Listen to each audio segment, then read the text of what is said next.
Hello, hello, hello there, people. I'm just going to turn the AC off because I forgot to do that because I am a genius person. We are live now.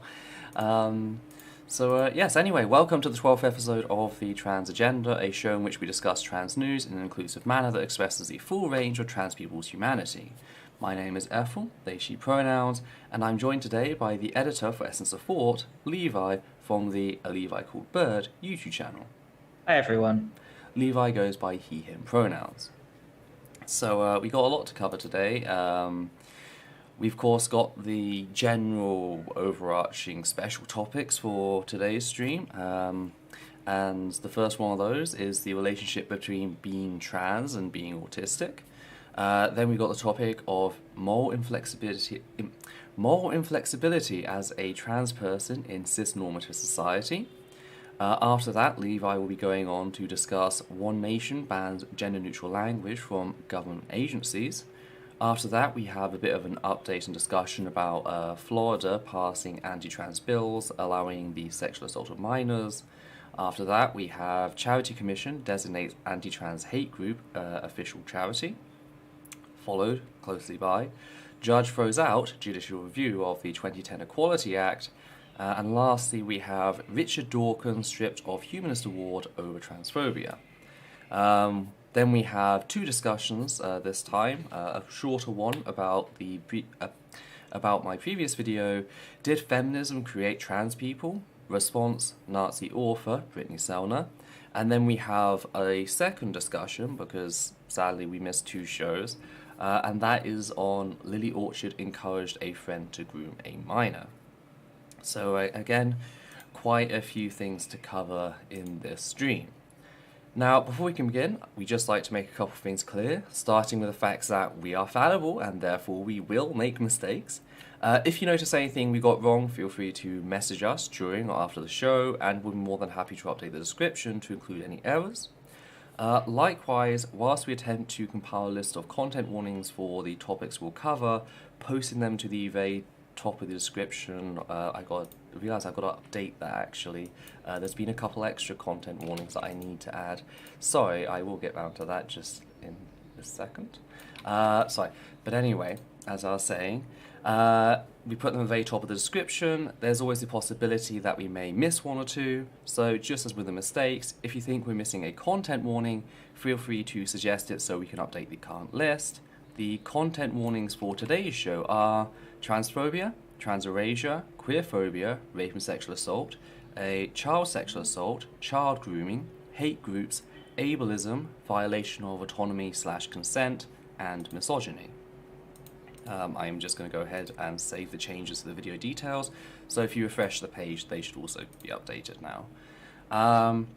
Also know that a link to the show's agenda, along with the various sources, can be found in the description below. So if you want to check that out, you can go ahead and do so. Okay, so that's the introduction done. Hopefully everything is up and running. People seem to be able to hear me. Hello everyone, it has been a while.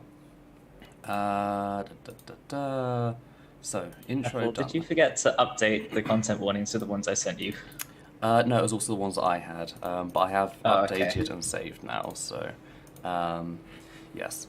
Anyway, the first housekeeping topic we got, because we got to do housekeeping, of course. First housekeeping is, sadly, someone, a very dear friend of mine, someone who has sponsored the channel for a long time as well, who has helped both myself and Adita personally in the background. Sadly, they are no longer with us. If you've been following my work for the past 4 years, the name Matt Kovac is likely a name that you've heard numerous times. And sadly, I came to find out last month that he had passed away. Matt Kovac was an extraordinary man. He was incredibly compassionate.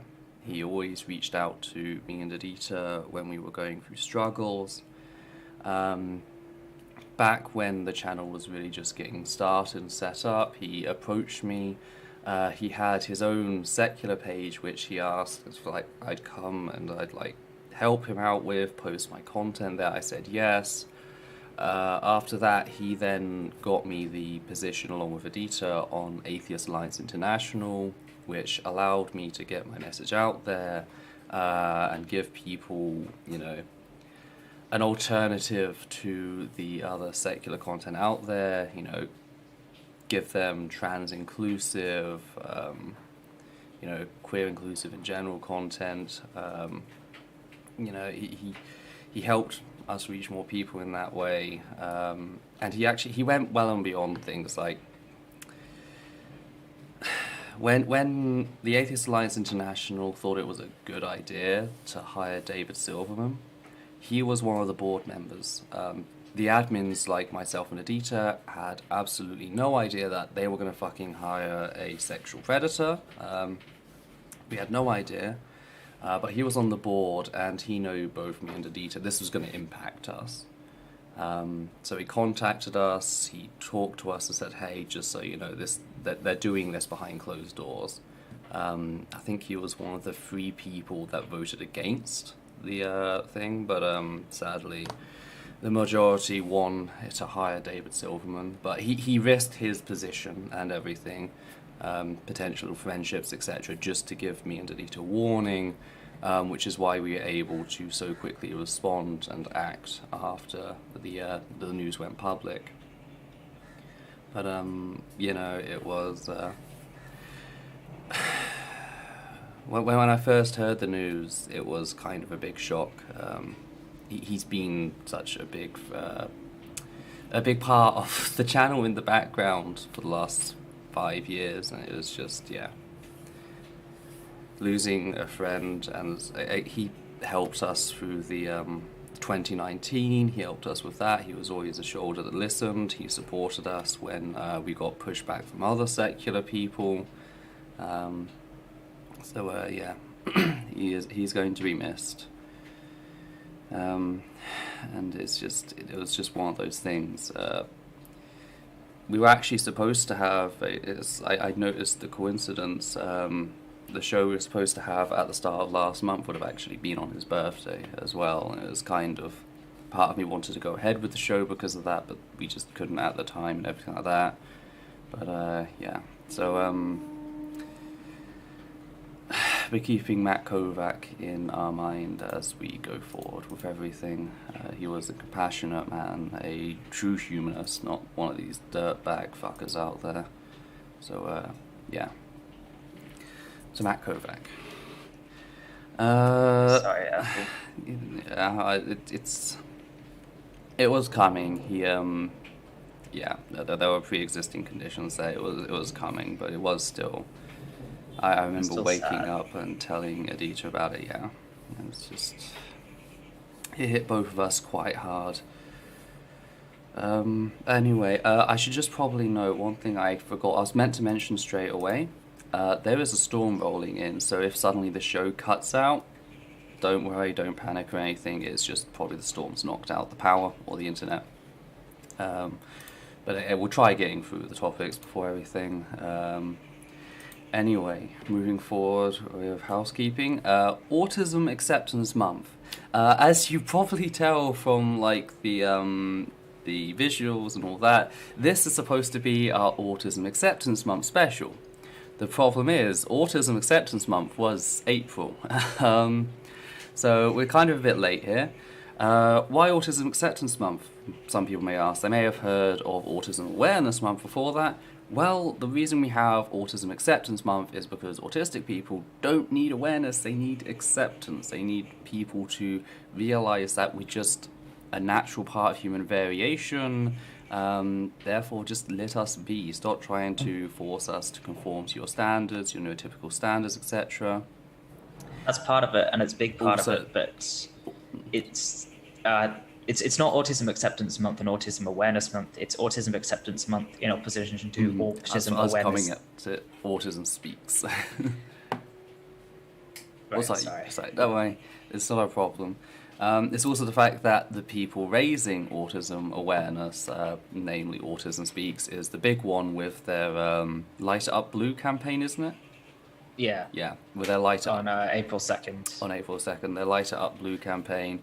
Autism Speaks is a eugenics group. It seeks to eradicate the existence of autistic people. It presents autistic people as a disease, a plague, a danger. We covered this in the video we did last year. So, you know, Autism Speaks is run by neurotypical people. They sometimes like bring in a token autistic person, and usually what happens is they work there for a while, and then they cross like a line, or they take a stand, and then they get spat out.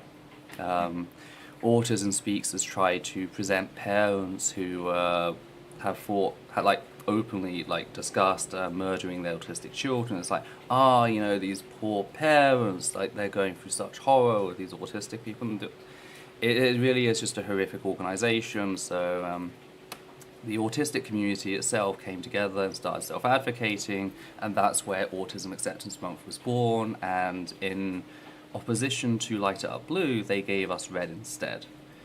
One thing to keep in mind is, unfortunately, a lot of the horrible things about Autism Speaks are true of most quote-unquote autistic organizations. Yeah. It's just Autism Speaks are particularly vile about it, with the dehumanizing way they talk about autistic people. They're also very high profile because very often they get involved in government stuff, and a lot of celebrities support them as well. Yeah. So that they've become, you know, the icon of the issue. They're not the entire thing, but yes, they've become the figurehead. That's what I'm looking for, of all the grievances. So yes, we were intending to do this show, of course, last month. Sadly, we couldn't. First of all, the first show that we intended last month, we were working, I think, on the Lily Orchard video, and dealing with that video as the two of us who are CSA survivors, you know, we've been through childhood abuse, etc. That video took it out of us. I remember when the show was coming up, I was like, I just don't have the energy to do this show. I approached you about it, I told you about that, so we were like, okay, well, we still got another slot before the end of the month. So we'll do it then, we'll cover it then. And then I had to go ahead and catch COVID. So, yes, that was an interesting experience. I did have COVID last month. It was an experience. It felt like my bottom jaw was trying to like force itself out of my mouth, like it was one giant wisdom tooth that was just trying to get out. I also kept getting waves of that's thunder. I also kept getting waves of fever, which just like when the first fever, I called it. I was like, okay, so it's passed now. No more fever. Great, the fever's broken. I'm going to be fine. I should be able to do the show, actually. And I posted on Twitter, and I talked about that.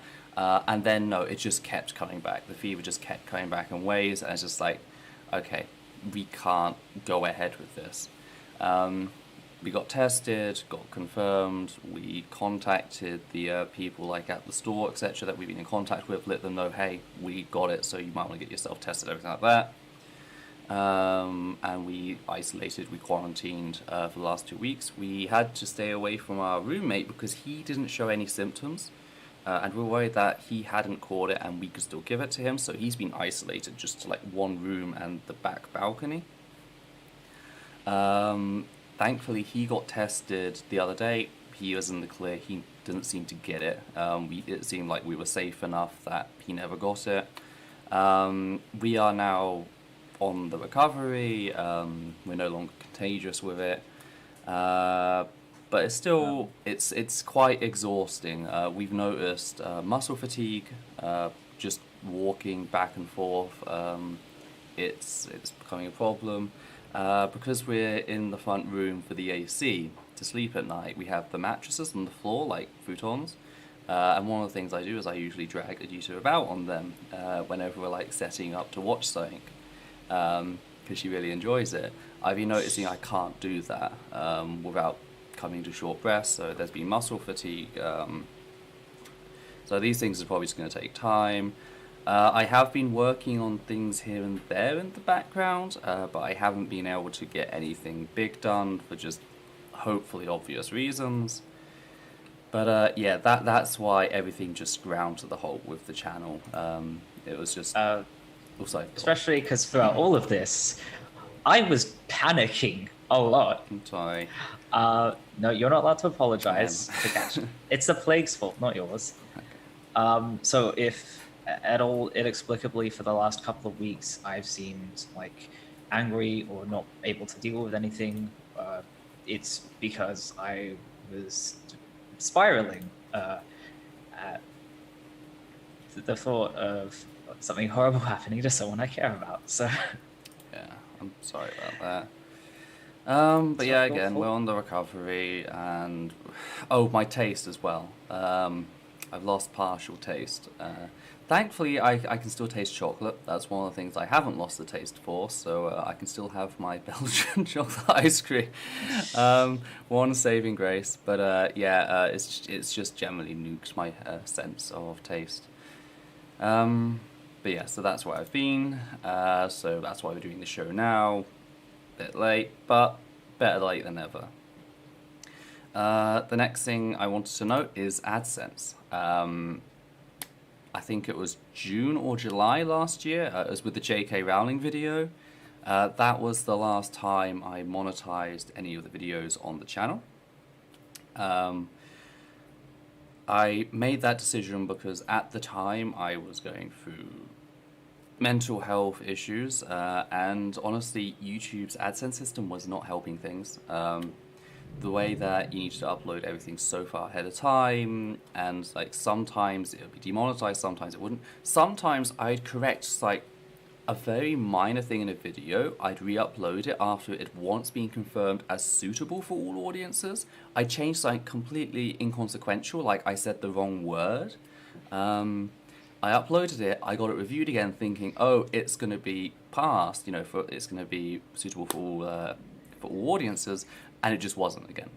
And it was like, you know, it's just this kind of up-down thing with YouTube AdSense, and it's really not worth it if you don't get approved for it. And I just decided, you know what, I'm stressing out over £20 a month. I was like, you know, this just isn't worth it. So we stopped monetizing our videos. Then we noticed the channel analytics went whomp. YouTube says if you're demonetizing videos, it doesn't affect it. If you don't monetize your videos, they're fucking lying to you. It does, and so when you consider the fact that they target trans channels and other queer content, kind of tells you something. But yeah, so we decided we're going to go ahead and we're going to remonetize some of the videos, try and see if that will fix the analytic problems. No idea if it will, no idea if the channel's beyond it. I've seen some talk on places like Twitter about people who have been told, since they do a lot of political content, left-wing political content, a lot of their videos are not marked safe for advertisers, and so YouTube has just stopped sharing their stuff. So it might be too late, but oh well. Still have you people listening. So, you know, we're just trying out. I'm giving it will actually be a month tomorrow. I'm waiting to see how much money the Lee Orchard video made, because I made the pledge that any money that was made on that video in trying to bolster its reach, any money made on that video would go to a charity relevant to the topic, so I'll be posting about that and evidence of that sometime. But yeah, so that's just explaining to you what we're doing with the channel. Last thing for housekeeping is of course Patreon. Whilst we're trying to bring AdSense back, our main income is still Patreon, so if you like the channel, like what we do, etc., please support us on there, even if it's just $1 or $2. You know, we're just trying to build up what we can. We keep all the pledges public, so you can see exactly how much money the channel makes. I'll probably start posting about how much we make by AdSense. You might have seen the flicker there from the light going for a second. We'll post how much AdSense makes, so again, you can track how much we're making as a channel and everything. So yes, if you can help us out on Patreon, that would be brilliant. If you can spare $1 or $2 a month, that goes a long way. On that note, we'd just like to thank the following patron sponsors. I haven't updated it. That's one thing I hadn't done. Nuts. I am great at this. I should just actually get my Patreon open. I don't know if there's anything you want to add, really, if there's anything you can add. All I can really say is keep calm and blame all your mistakes on the plague. Yeah, well, I can't blame it all of it. Yes, you can. So I'd like to thank Matthew Kovac, Hannah Banghart, Cthulhu, Gerrit Van Vorst, Sora and Katie, Justin Allen, Sosh Daniels, Steve Corbin. Yes, and that is everybody. Good. So yes, I wanted to thank those people. I think that is everybody. Yes, that is everybody. Okay, I'm really sorry if I just seem a little foggy. Again, just generally fatigued and everything. Okay, so with that out of the way, we are done with the first 31 something. We are done with the first, well, the housekeeping and everything like that. So yes, let's move on to the first topic. And the first topic of today is the relationship between being trans and being autistic. Because as some of you are probably aware, this is quite a common narrative that's put out there by transphobic folk as sort of a way to delegitimize trans people. It's seen as a way sort of to attack them and sort of cast doubt on legitimacy of their identity.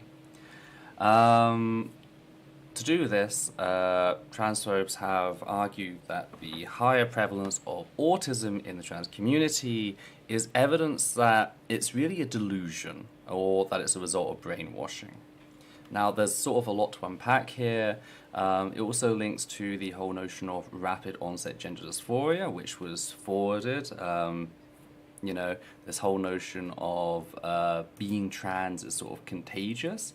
And they would very often note, a lot of the teens who are trans are also autistic, therefore being autistic is causing this transness to spread, etc. And there's sort of several base assumptions here. One of them is this assumption of ignorance on behalf of autistic people. This argument is kind of based on the idea that I'm trying to put my thoughts together. I'm really sorry. It's sort of based on the whole idea that autistic people can't competently think for themselves. That they're impressionable people. They can be misled very easily. You can take advantage of them, etc. I caught trans, I blame you, Ethel. We all do. Everyone blames me. They should, okay? I can take the blame.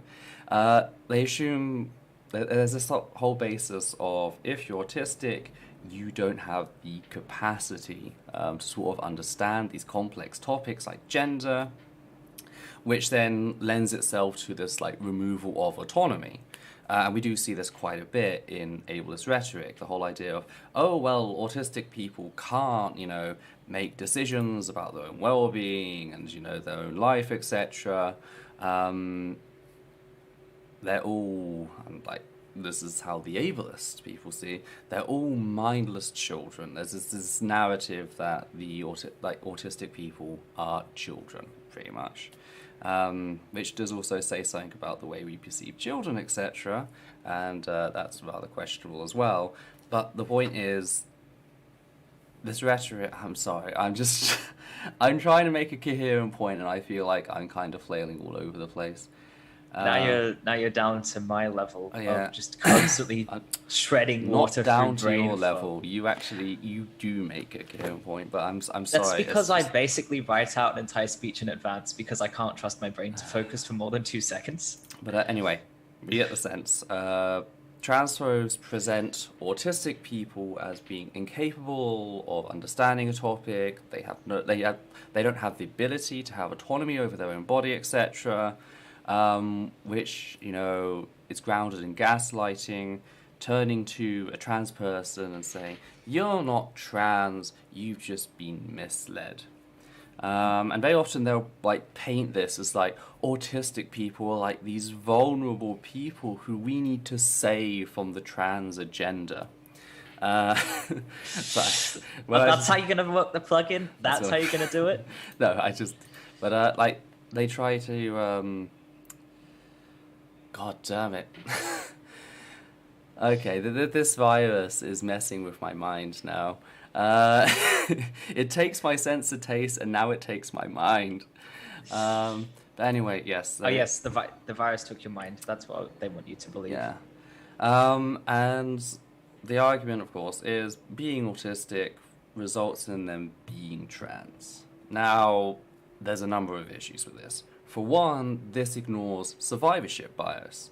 If you don't know what survivorship bias is a fallacy in which one ignores the process of selection a sample has gone through, if you will. The famous example people turn to is in World War II. Engineers were looking at, you know, airplanes, etc., seeing where they got shot and deciding, okay, we need to put armor in the places where they get shot. The issue with this is that's not true, because the planes that made it back after being shot in these areas were the planes that were still structurally sound. It's the planes that didn't make it back that you need to actually focus on, because they're the ones that got shot in other areas, went down, never made it back. And so they had to completely reverse the outlook on everything.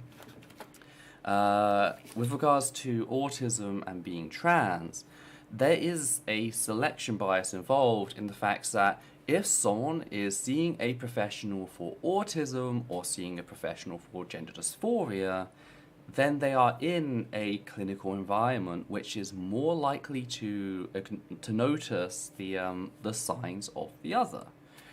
So if they're having their gender dysphoria, checked by a professional, they might also notice, hey, you do realize your child shows signs of synesthesia or, things like that.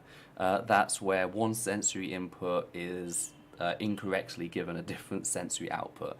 As an example, when I eat raw tomatoes, I physically see green. It's difficult to explain. I see green, the color green. I don't. It's something about raw tomatoes, peppers, that family. There is something in them that does this to me. That's synesthesia. So that's what you mean when you say they taste green. Yeah, it's like physically, it feels like I'm being hit in the face by a green bat. So like they're more likely to notice these things, and the same for children who are being, assessed and hopefully supported in, being neurodivergent. It's possible that professional may go, hey, you do realize that this child is showing constant signs of identifying with the opposite gender or a different gender. Have you considered the fact that they might be trans? So there's that selection process going on. This isn't a case of, oh, we did like random telephone sampling, etc., and all that. These are people being funneled towards specialists who are also finding out that they might have another variance, so it ignores that. That's one of the big ones we've had for a very long time. However, in actually working on this, I knew what I was going to look into. I wanted to look specifically at social resistance.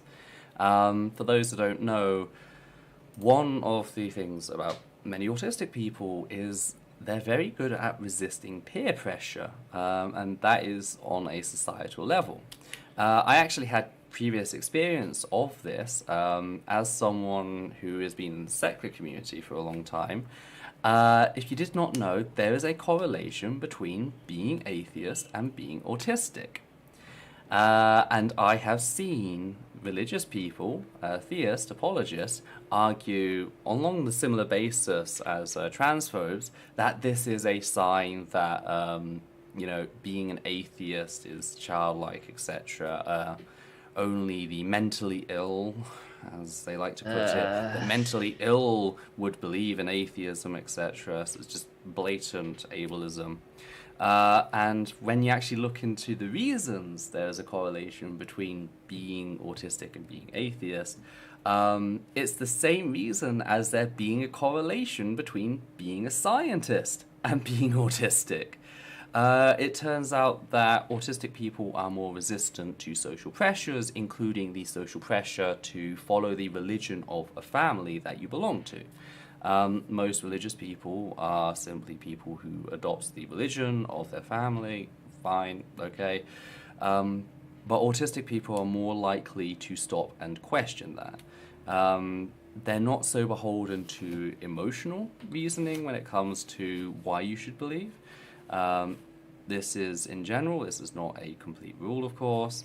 They are more adherent to analytical reasoning, which is why, again, they are so prevalent in scientific fields. It doesn't really show anything negative, it just shows a lack of conformity in autistic people in general. So, as someone who came from the secular community and had seen this argument before, I was like, oh, well, could it be the fact that autistic people are resistant to cis-normativity? For those who don't know what cis-normativity is, because it's very possible we have a couple of cis viewers in here, cis-normativity refers to the society's propensity to see everything through a cisgender, that is a cisgender lens. A cisgender person is the antonym to transgender, so someone who identifies with the gender they were assigned at birth. So society just assumes everyone is cisgender, and they try to coerce people into that. We see this in the hostility, the transphobia that trans people face, and even with trans people, you can see it in the respectability politics. The whole idea that trans women need to go and be effeminate goddesses, and trans men need to be, Arnold Schwarzenegger, style men sort of thing. You need to go hyper-masculine or hyper-feminine to sort of reassure cis society's gendered feelings. So, I was like, hey, could that be the reason? And I told myself, for this show, we are going to research that and we are going to look into that. I didn't have to do any research, really. Okay, I had to read some studies, which we'll get to in a second, but I was on YouTube when I noticed Vex Werewolf, she, her, posted an image which came from a book, Supporting Transgender Autistic Youth and Adults, a Guide for Professionals and Families, which stated, quote, "This research finds the autistic resistance to social conditioning appears to play an important role in the incidence of transgender identity. If this is true, then autistic rates of transgender incidence may represent true rates in the human population, rates which are suppressed in the neurotypical population due to their high susceptibility to social conditioning." So, taking that back to what we discussed earlier with transphobes and the narrative they like to spin, they've been pushing the idea that autistic people are gullible, childlike people, easy to mislead, easy to convince that they are trans when they're not. As this chapter points out, some research seems to suggest otherwise. And it's from here that I was able to find that research and read it for myself. The research in question came from a paper titled Gender Identity Differences in Autistic Adults, Associations with Perceptual and Social Cognitive Profiles. And it was published in the Journal of Autism and Developmental Disorders in 2018. And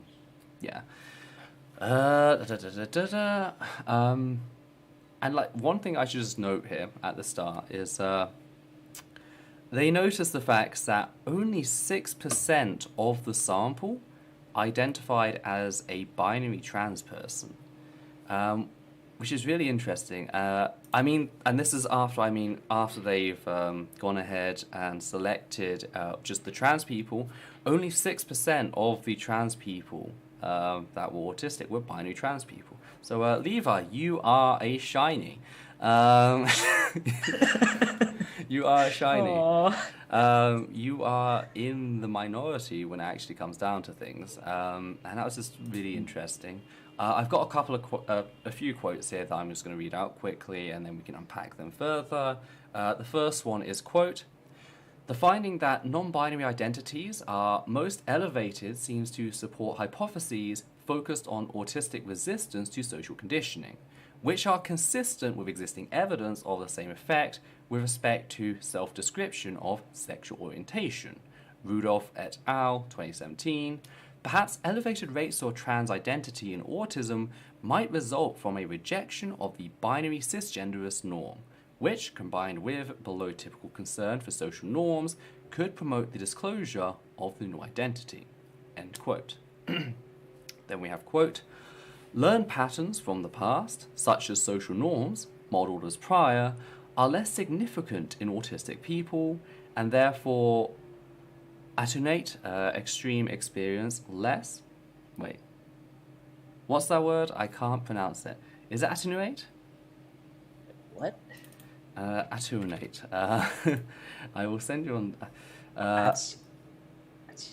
Attenuate? I've never seen that before. I'm going to Google it quickly. Yes, I should probably do that as well.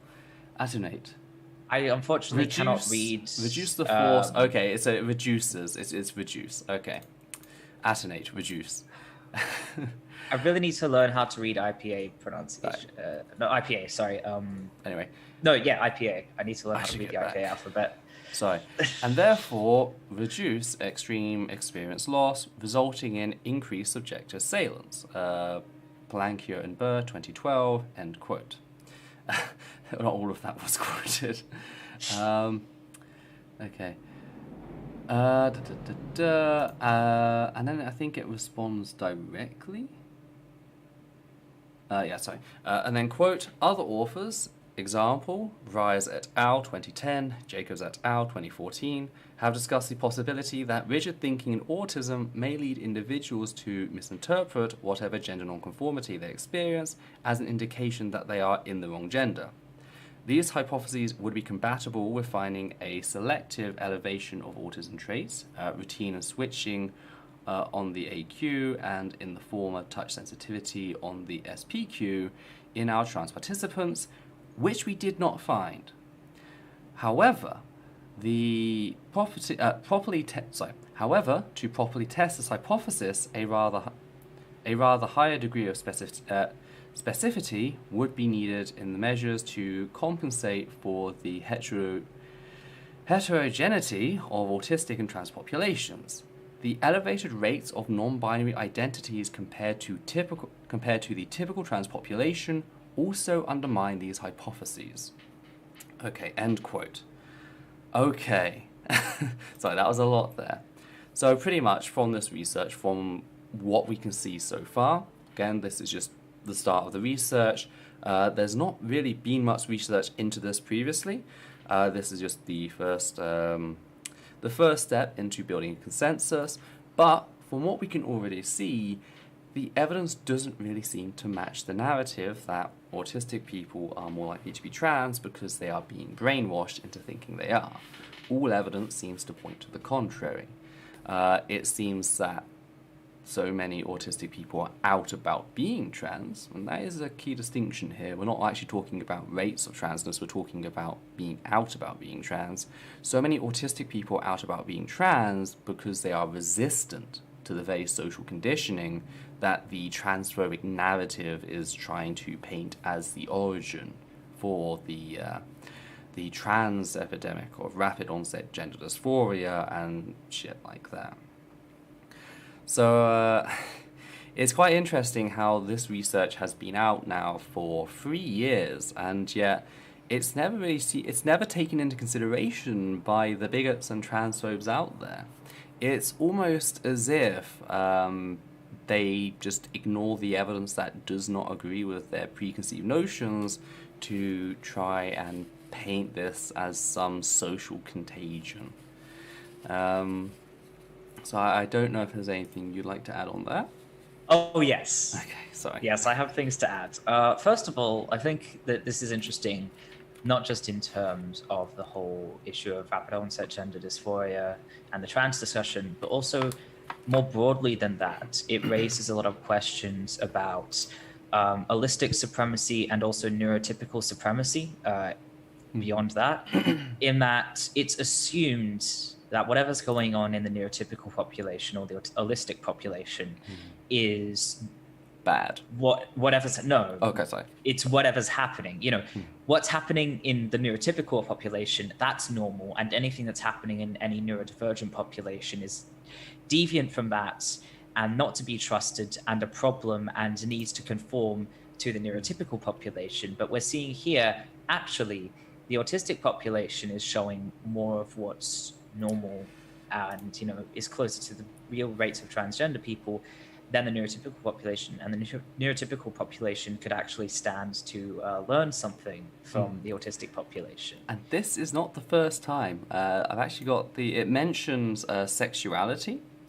And there was another study, which was the sexual orientation in autism spectrum disorder, published in Autism Research in 2018, which found that in the group, quote, in the group with ASD, 69.7% of the sample reported being non-heterosexual, while in the TD group, 30.3% reported being non-heterosexual.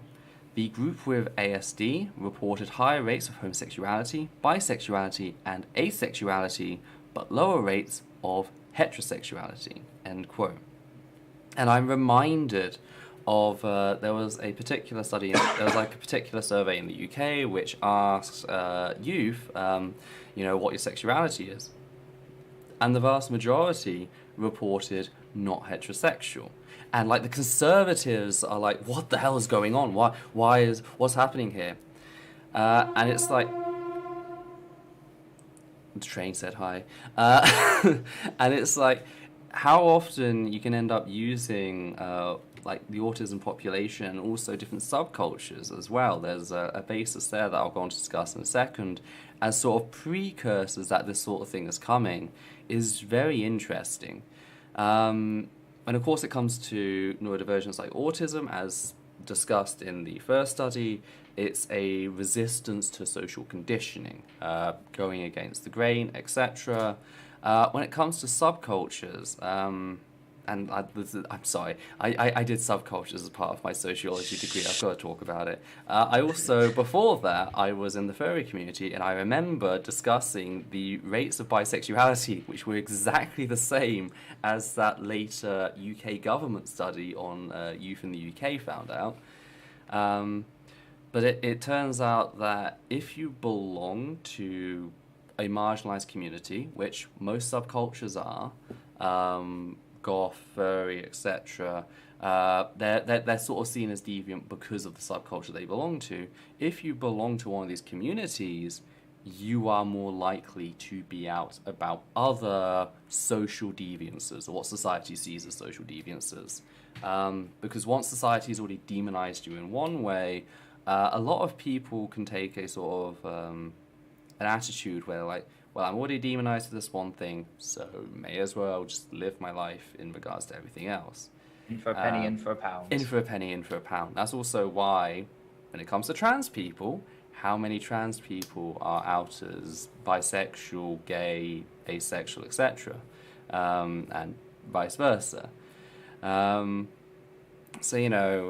It's just one of those cases where there's so many alternative explanations, because again, autistic people suffer incredible rates of ableist abuse. It's not just necessary resistance, it's also a rejection, an active stance against assimilationist sort of rhetoric. I don't think it's any fucking coincidence that, you know, the two of us are running one of the very few anti-assimilationist trans shows on YouTube. You know, so many of the trans shows that I've sort of looked into on YouTube, they're people who are like... Stand ContraPoints? Stand ContraPoints, that's for a start. But they're against neo-pronouns, they're for, like, respectability politics, they're happy to turn a blind eye to abusers, etc. You know... It's like, it's any wonder they stand ContraPoints, who does all of those things. Yeah. But I don't think it's, like, a coincidence that here we are sticking up to the... not doing those horrible the things. assimilationist sort of rhetoric. Which kind of nicely leads us into the next topic. I still had more to say. If you want to have more to say, then have your say. Yeah, well, one thing I was thinking about, since you brought up the thing of autistic people identifying as like minority sexualities, it's very... this is kind of off topic, but I find it very, very interesting, is... you wouldn't have had this experience because you didn't grow up with a diagnosis. But for me, growing up with a diagnosis, you know, I was diagnosed when I was 2 years old. There's this idea that because you're autistic, like, you can't be, you know, gay or bisexual or anything like that. Like, queer autistic people don't exist. Yeah. I don't really remember the logic anymore because I know some of the logic. Some of the logic is the idea that queer sexualities are adult and deviant. Autistic people are innocent and pure. Right, yes, I remember now. Is that infantilizing that goes on? Yeah, and then there's also the idea of like... something is already wrong with you, so you can't have another thing wrong with you. Like, you're already broken in one way. It'd be ridiculous for you to be broken in two. The reason why this is funny to me is because I never actually identified as straight at any point. I've identified as literally every other thing. I started off identifying as asexual, and then I was just confused for a while, and then I came out as trans, and then I started identifying as gay, and then I started identifying as bi last year. And then last year also I realized, I'm actually also ace at the same time. So I've identified as everything except for straight. I just find it very funny. Oh yeah, but like that belief that you like people who have never been ostracized in their life, like thinking you everything you should want to be normal in like society's eye, just kind of reminds me of the conversation I had with my father about my name the other day. For those who don't know, I finally had a conversation with my dad since I changed my name on all my social media profiles, including Facebook, to Ethel, and I actually had a bit of a go at him because he decided to still dead name me. This is my first conversation since, and that was October last year. And he was talking to me about the fact that I didn't know this at the time. But I had a grand aunt, so my father's aunt, Ethel, and I did not know this. And he was like, yeah, but we thought like it was taken on as a joke because like, and he was describing Ethel and what she was like, and apparently she attended my grandmother's funeral. This is back in the 80s, 70s, wearing a black leather skirt, a like lipstick red top, and black fishnet stockings at a funeral, which like you're supposed to wear all black business suits, and here she was dressed in what can best be described as like hooker attire for the time. And he was like, why would you pick this name? Why couldn't you pick another name? It's like, you believe me knowing this stuff would have made me pick any other name? You are completely out of touch. Because here's the thing, like, I know my grandmother would have loved the fact that her sister turned up like that. Like, a lot of people probably think, that's quite disrespectful. No, she would have loved it, because my grandmother was not typical either. very short hair. She was always working class, always dressed for comfort. There was an incident where she went to a restaurant with my grandfather and some friends, and they got kicked out because of the way she dressed, because she refused to wear like formal attire. She wasn't wearing a dress or anything. She was wearing jeans in this like really up posh thing, and they got fucking kicked out for it. So I was like, she wouldn't care. And then I discover like my other grand aunt, Edna, was apparently a witch. It's just like the three of these people, like, oh, like I swear there was a coven in this like red car, Middlesbrough. They were a power coven or whatever, but it's just like, ah. I'm gonna say this for one friend in particular. You know who you are. Autistic witch coven. Let's make one. It's just I'm finding all this stuff about my family. It's just, oh god. It's like my dad like thinks if you knew about them you wouldn't have picked the name Ethel. It's like, yeah, no, that's not how it's gonna work. Like, you know, that just makes it all the better now. Now I know like my dad's gonna cringe and my grandfather probably as well when they hear, but it's just, yeah. I gave up like care. Like that's why I made the shift from allowing my old name, my dead name, and male pronouns to cutting them out of my life, because I got fucking tired of trying to be respectable and non-threatening and stuff like that. I just made the decision, fuck it, change it all, just change it everywhere. You know, no more of this. Don't do that shit around me. That was what the first thing my father told me when I told him I was trans. You know, just fuck it all. If they can't handle it, then oh well, that's their issue. And like most of them have handled it absolutely fine. It's just my father who's the one who's been a bit of a dick. So, we have someone offering to sign up to the witch coven. Okay. Just gonna have a look. I'm so tempted right now to jump into the Discord and make a new channel for it. Apophysis, if you're still here. I found out I was autistic last April, and I've been open about this fact. I started working on the Autism Acceptance Month video, not looking at a load of things and going, Then of course that solid 2 or 3 months where every other word you said I would be like, hey, that's an autistic that's thing. an autistic thing. Yes. And another one was like today, it's like Adita was lecturing me, why don't you care about branding? It takes creativity. It's like, I don't give a shit about branding. It says nothing about the product. It's just, yeah. Oh, but then I took a few tests and talked to a few professionals. Yeah, it just reached the conclusion. And also, there was that one time when we were hanging out and like we're actually using video, which we've not done in forever. Mm-hmm. And I'm just like, some of these gestures I've only seen from autistic people. I just like, oh, okay, visual diagnosis by Dr. Bird. You have to rebrand to Dr. Bird now. I hand stim, and I've been doing that for as long as I can remember. I also prolific nail biter until I got gender euphoria. I haven't done the nails. I'm sad. I'm sorry.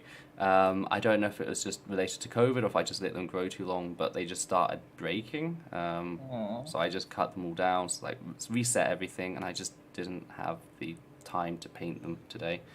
Found out I was autistic last April, and been sort of learning a lot about myself and looking back on things and realizing, oh, there's a reason. Okay.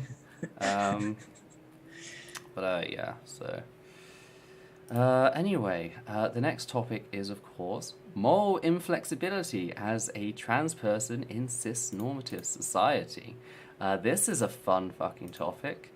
I should probably just take a timestamp. 1 hour, 3 minutes in. Okay.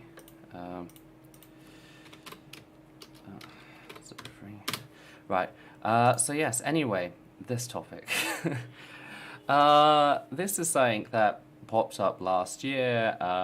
It came in response to the publishing of an article titled Right Temporoparietal Junction Underlying Avoidance of Moral Transgression in Autism Spectrum Disorder, which was in the Journal of Neuroscience, again, 2020.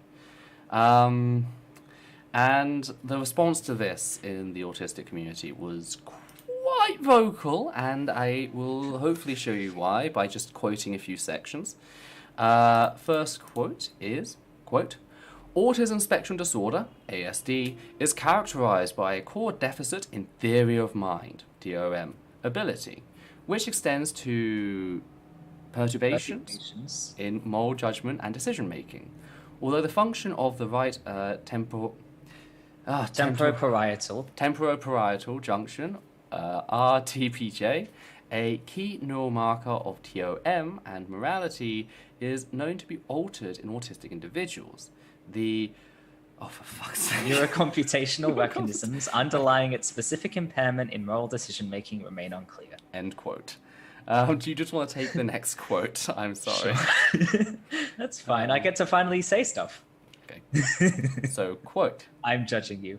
Quote, "ASD patients and healthy controls, HC, decided in public or private whether to incur a personal cost for funding a morally good cause, good context, or receive a personal gain for benefiting from a morally bad cause, bad context. Compared with HC, individuals with ASD were much more likely to reject the opportunity to earn ill-gotten money by supporting a bad cause than HC. Computational modeling revealed that this resulted from unduly weighing benefits for themselves and the bad cause, suggesting that ASD patients apply a rule of refusing to serve a bad cause because they over-evaluate the negative consequences of their actions." End quote. I really need to drink some water, I'm sorry. That's fine. Hopefully the sound on that isn't too bad. It's probably going to be full of clicking noises. Yeah, fine. It was good. Last quote.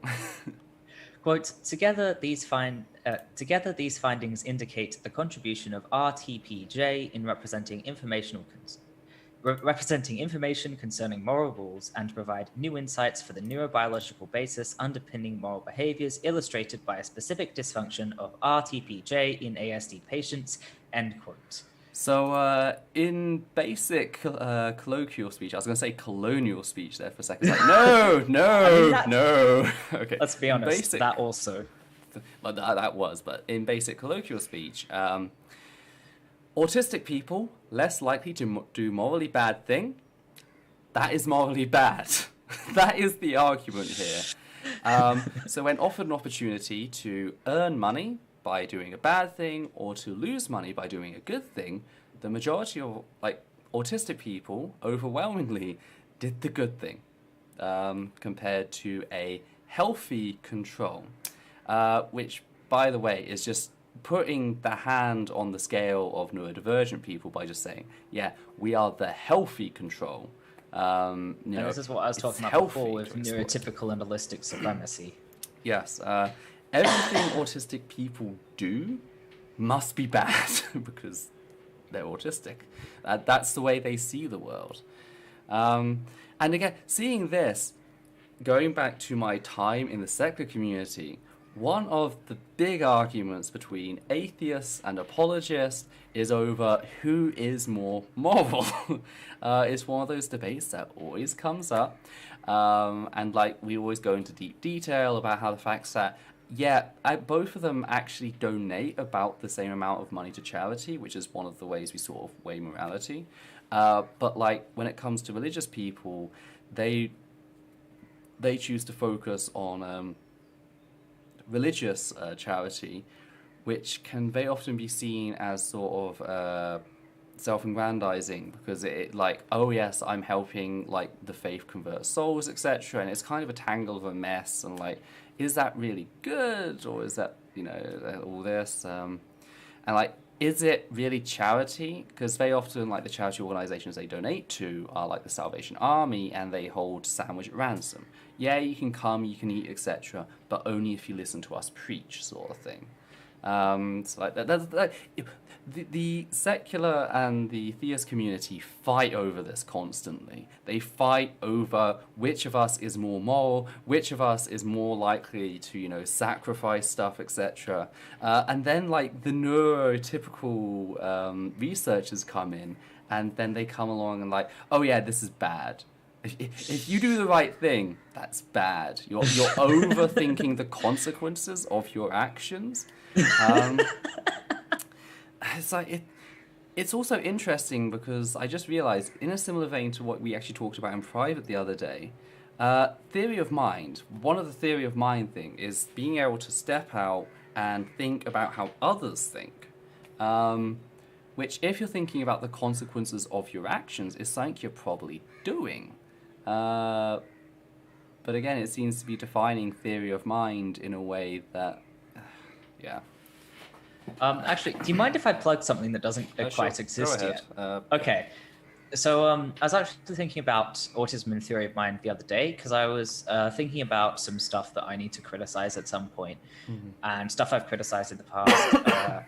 And one of the things, if you've seen my content, you may have noticed one of the things I do a lot when I criticize people is I consider what information they had at the time and what information it's reasonable to expect them to have if they had done their due diligence, if I feel like they haven't done their due diligence.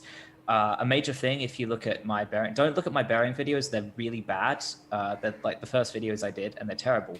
But if you do look at them, something I'm very clear on is the dates of the articles I reference and whether or not they were before the video I'm criticizing or not. And all of this demonstrates a very strong theory of mind, I think. The ability to know whether or not this person had certain information. And so this idea that autistic people don't have theory of mind is an absolute joke. Yeah, one of the things we can have problems with is the input in certain situations, and that's reading subtle social cues. But that doesn't define the ability to then like think in abstract. I was getting to that. Yeah, I did some digging. I was thinking of tweeting about it just to get it off my chest, and I just did some digging quickly to see where the whole autistics have no theory of mind thing is at. And I managed to find this study where they said that, you know, the theory of mind tests, older autistic children are passing these tests.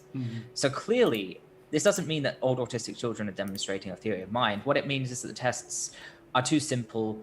They're really only suitable for testing younger kids. We need to find some new tests for older kids. Yeah. And one of the tests that they decided on was the See the Mind in the Eyes test, which is where they show a bunch of autistic and also allistic kids pictures of people's eyes, just their eyes, and say you have to identify the emotions. And that has nothing to do with your ability to. I mean, it's like there's a very it technically has something to do with it, but it, you know, not being able to do that doesn't mean you can't attribute mental states to other people and understand that other people have different information than you. It just means you can recognize faces and read emotions on faces, which is something autistic kids notoriously suck at. Yeah. So it's these researchers are very clearly, again, putting their finger on the scale, picking something which kind of has something to do with theory of mind, but that autistic kids are going to fail regardless of whether or not they have a theory of mind. In fairness to that research paper, they did have another test, which is, I think, still flawed, but in a more subtle way. But, you know, the fact that they would do that or use recognizing faces as a test shows that they're really biased and going about things very unethically. And the reason why I asked if I could plug something that doesn't exist yet is because I'm actually thinking of doing a video exploring that, and I might actually do this one this time. So we'll have to see. So if you want to go follow, a link to Levi's account is down below, so you can do that. We've had some people mention that like they've had this sort of experience themselves. So for example, Donna states that, quote, "Cool, that's exactly what I kept facing and a computer, I guess as a computer programmer. People kept telling me I was being selfish or refusing to work on projects that I found mildly destructive, like weapons," end quote. Yeah, that's amazing. Quite a common thing. Yeah, Seth, like, that's the thing. That autism covers, like, the best way to explain autism is the audio dials. It's like there's multiple like audio dials which are like turned up or down, whatever. And it's like different autistic people have such different experiences in what they do, and there's also so much like misinformation and crap out there, which states that like, an autistic person has to have this trait. And it's like, no, they don't. They do not. Another thing I noticed is that a lot of studies, not all of them, there were some studies on adults, but a lot of them are also on older children. And so the thing is, like, you might struggle a lot with reading emotions when you're younger, but you might get better at it as you get older. Especially for, like, personally, I find that I like my ability to interpret emotions is probably influenced by going through a lot of emotional abuse, where, you know, if anyone's gone through emotional abuse, or, you know, even physical abuse, you'll know that it's very important to be able to tell when people are upset and to know how to respond and what they want and stuff. And so, you know, if you go through those experiences, autistic or not, you're going to develop those skills. Yeah, and that's something like I've looked into before in relation to like Dungeons and Dragons. Because I've been noticing that there's been a few people who've been using Dungeons and Dragons to help autistic people that struggle in certain areas develop certain skills. Communication, team building, you know, all those sorts of things. So, like, it is something that you can practice, and, like, if certain people are struggling with certain things, then, yeah, they should be helped out.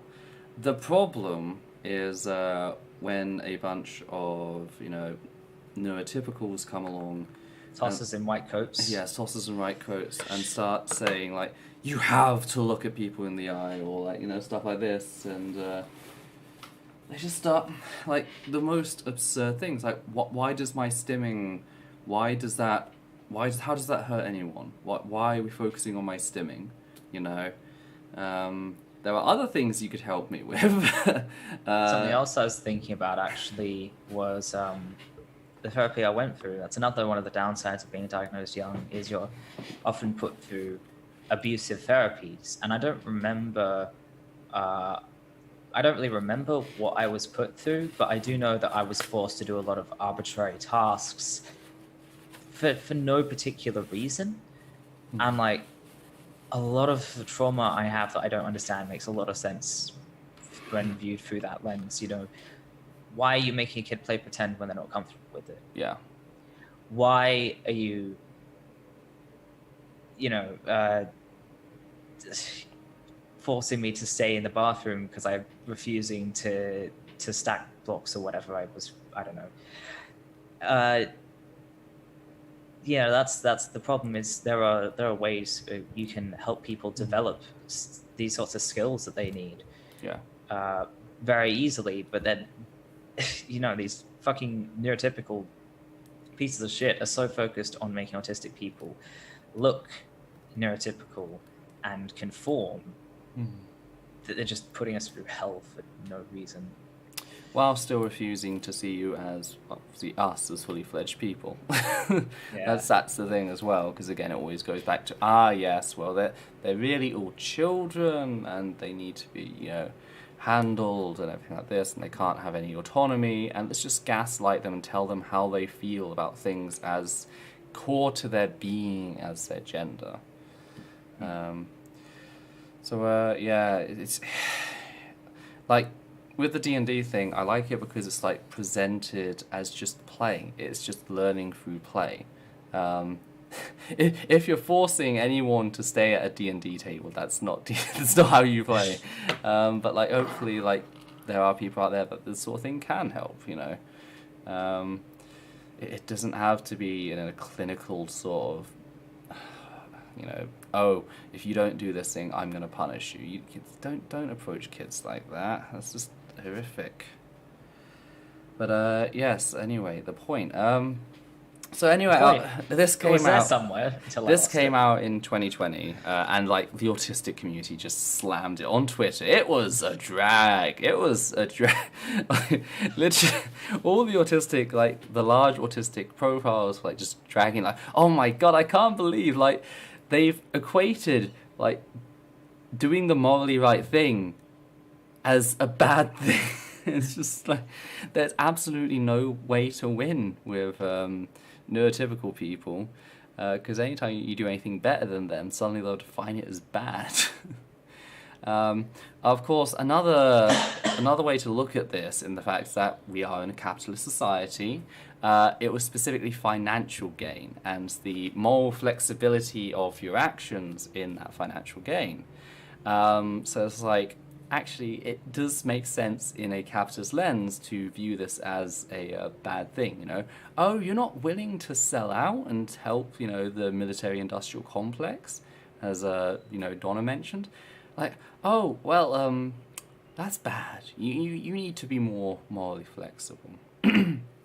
But speaking of moral flexibility, it kind of reminds me of the behavior of certain figures when it comes to the acceptance of trans people.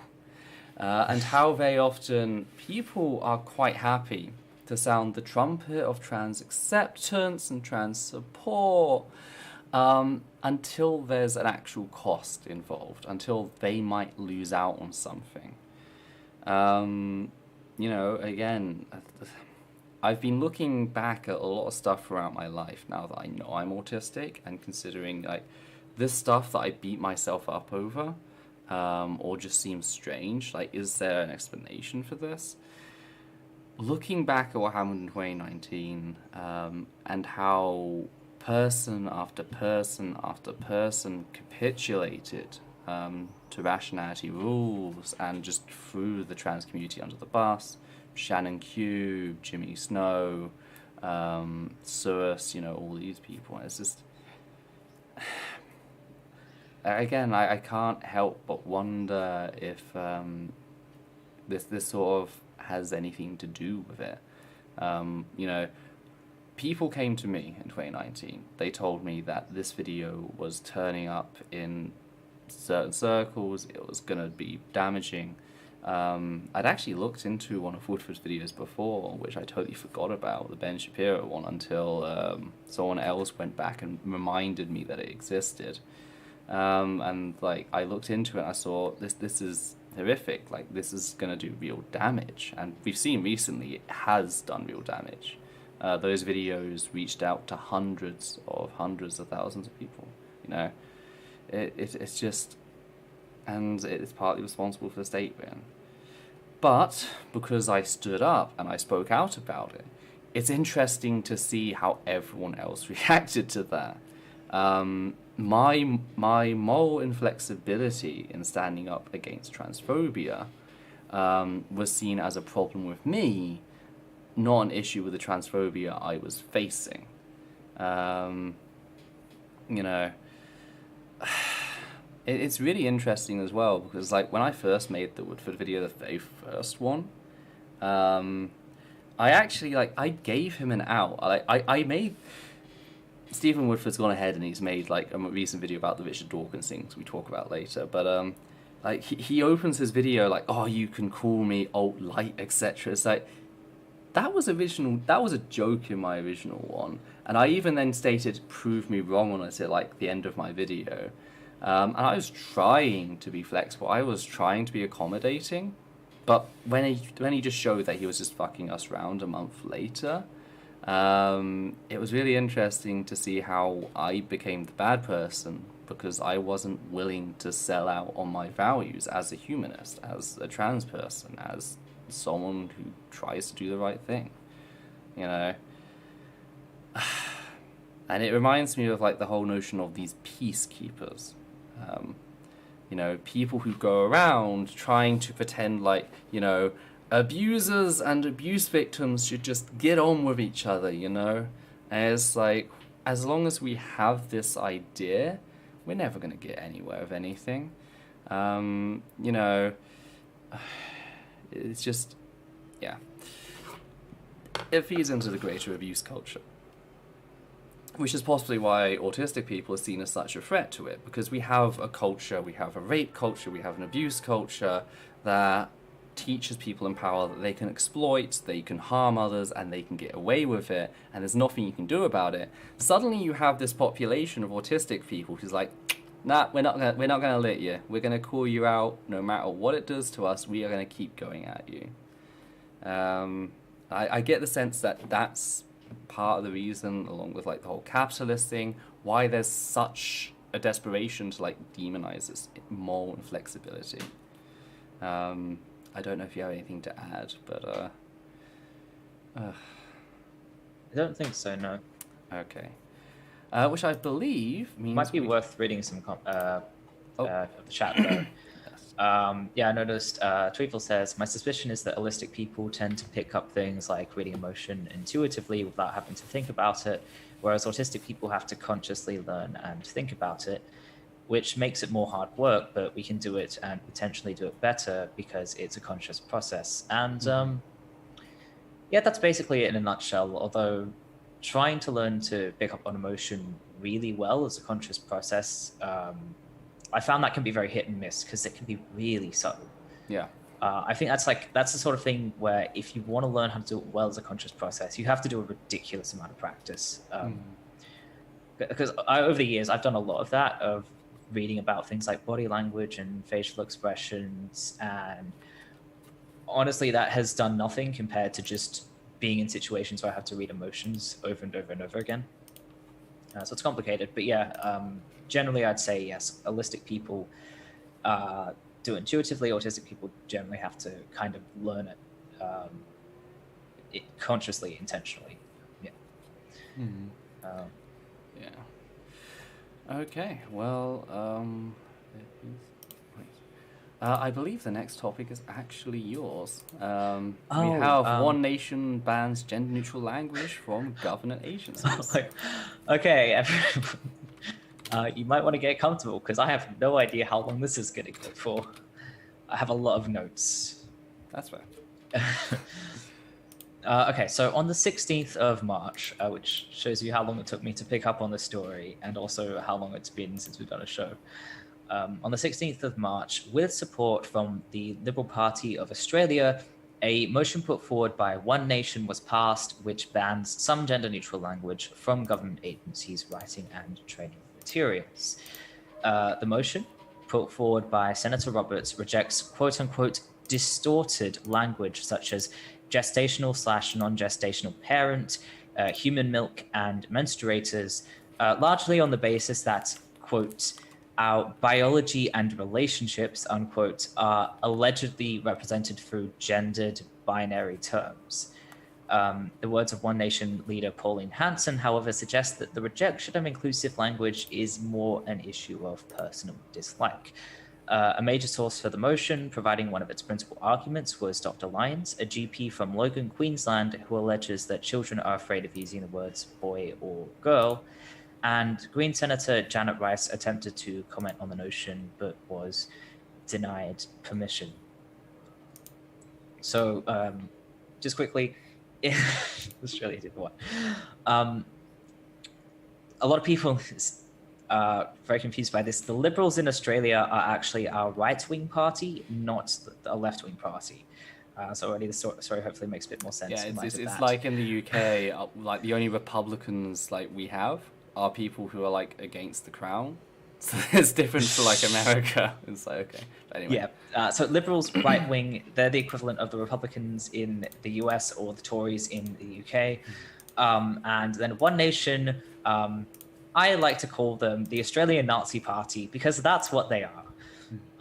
So when my friend first told me about this story, the way she told it was that One Nation had banned all gender-neutral language across the board. So like if you were a reporter and you called someone a firefighter, that was illegal. That's not quite true. When I did some digging, it's a bit different from that. So what we're going to do is I'll read the motion in full, and then we can spend the next 3 hours discussing all of this. Liberals is in free the money, it wants to go to the top. I think so, yeah. Okay, so the motion. 1055 Senator Roberts to move that the Senate notes that notes that one, our fundamental biology and relationships are represented through the following descriptors. mother, father, son, daughter, brother, sister, boy, girl, grandmother, grandfather, aunt, uncle, female, male, man, woman, lady, gentleman, Mr., Mrs., Ms., Sir, Madam, dad, mum, husband, wife. 2, broad-scale genuine inclusion cannot be achieved through distortions of biological and relational descriptors. 3, an individual's right to choose their descriptors and pronouns for personal use must not dehumanize the human race and undermine gender. 4, Dr. Lyons from Queensland reports incidences of young children feeling stressed and panicked about whether it is okay to use the words boy and girl. And 5, pushing gender-neutral language is no replacement for appropriate emotional and psychological support for children while growing up. And B, calls on the federal government to 1, reject the use of distorted language such as gestational/non-gestational parent, chest feeding, human milk, lactating parent, menstruators, birthing/non-birthing parent, and 2, ensure all federal government and federal government-funded agencies do not include these terms in their material, including legislation, websites, employee documentation, and training materials. I know that was a lot. I will go through it again more slowly. But before I do, does anyone, did anything jump out at anyone? Does anyone want to jump in with How the fuck do you dehumanize the human race by creating more language? I don't know. And I do have a whole section on it. Okay. It's one of the most human endeavors alive. Creating labels to describe ourselves.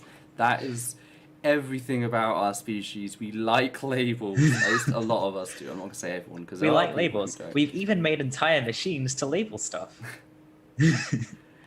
Oh, this is When you grasp any straws for your bigotry, that you ban gender-neutral terms in government documents. Yeah. Okay. It looks like no one is going for the obvious, so I'll just jump right in. A1, the list of terms. Sorry, you know when you say appropriate psychological support or whatever, they mean conversion therapy. Yep. Mm-hmm. Yep. A1, the list of terms. None of these terms, except mother, are related to the banned terms. Is a complete non sequitur. Lady and gentleman aren't biological relational. They're also not appropriate for government writing in the first place. The forms of address, Ms., Mrs., Mr., and Sir, lowercase s, Sir, and Madam, aren't biological or relational either, and the titles don't represent the biology of sexual dimorphism because that's not what they're for, and also because they're not restricted to a particular gender. I haven't legally changed my gender yet, but all of my documents say Mr. on them. So if anything, titles are a tool to distort biology and relationships. They're one of the weapons in the trans agenda. Reject your reality and substitute my own. Hell yeah. They also leave out Miss. This is like a really nitpicky point, I know, but they leave out Miss, the title which is usually for girls and unmarried women. And given the patriarchal beliefs that are underpinning this whole motion and the patriarchal tone throughout the whole thing, I can't help but feel like they're implying that unmarried women shouldn't exist or be acknowledged. It's almost like they're dehumanizing them. And I'll get back to that later, but there's this whole patriarchal tone going throughout the whole thing, and I can't help but feel like they're trying to kind of just ignore the idea of adult, late 20s, even early 20s, maybe late 20s, in their 30s, 40s, being unmarried. That's not allowed according to their biological and relational descriptors. Then there's a point which I'm guessing jumped out at all of you, is that most of these biological and relational terms already have gender-neutral forms, which have been in use for centuries.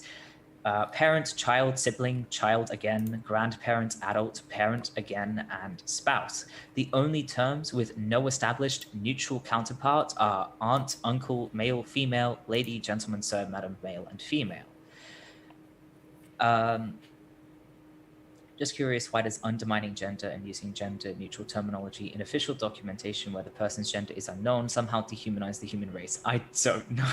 They're probably going to argue that it's the same as classifying something as it, which... I think that they do go on to say something like, oh, it's it's denying people's. I don't know. I can't remember. I'll get to it. I'm sorry. There's a lot here. But yeah, final problem with A1 out of this whole clusterfuck is that it's a weird thing to say. Our biology and relationships are represented through the following descriptors is an observation. Mm-hmm. It's just a description of the way they think things are. They never give a reason why this shouldn't change. Or why they shouldn't be extended, because no one's coming for your words. They're adding more words to make I'm coming for your words. I want to eat them for breakfast. Give me your words. Spaghetti.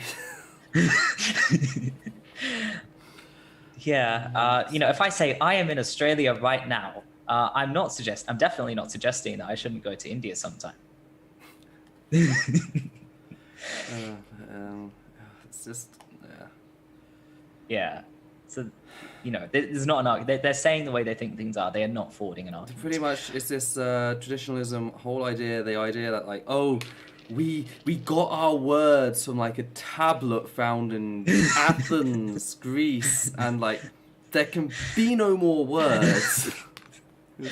But the thing is, they're trying to argue that we're cutting down on the number of words there are, and I'll get to that. Yeah, I'll get to it. That's the same thing as like, what was the Nazi that I responded to?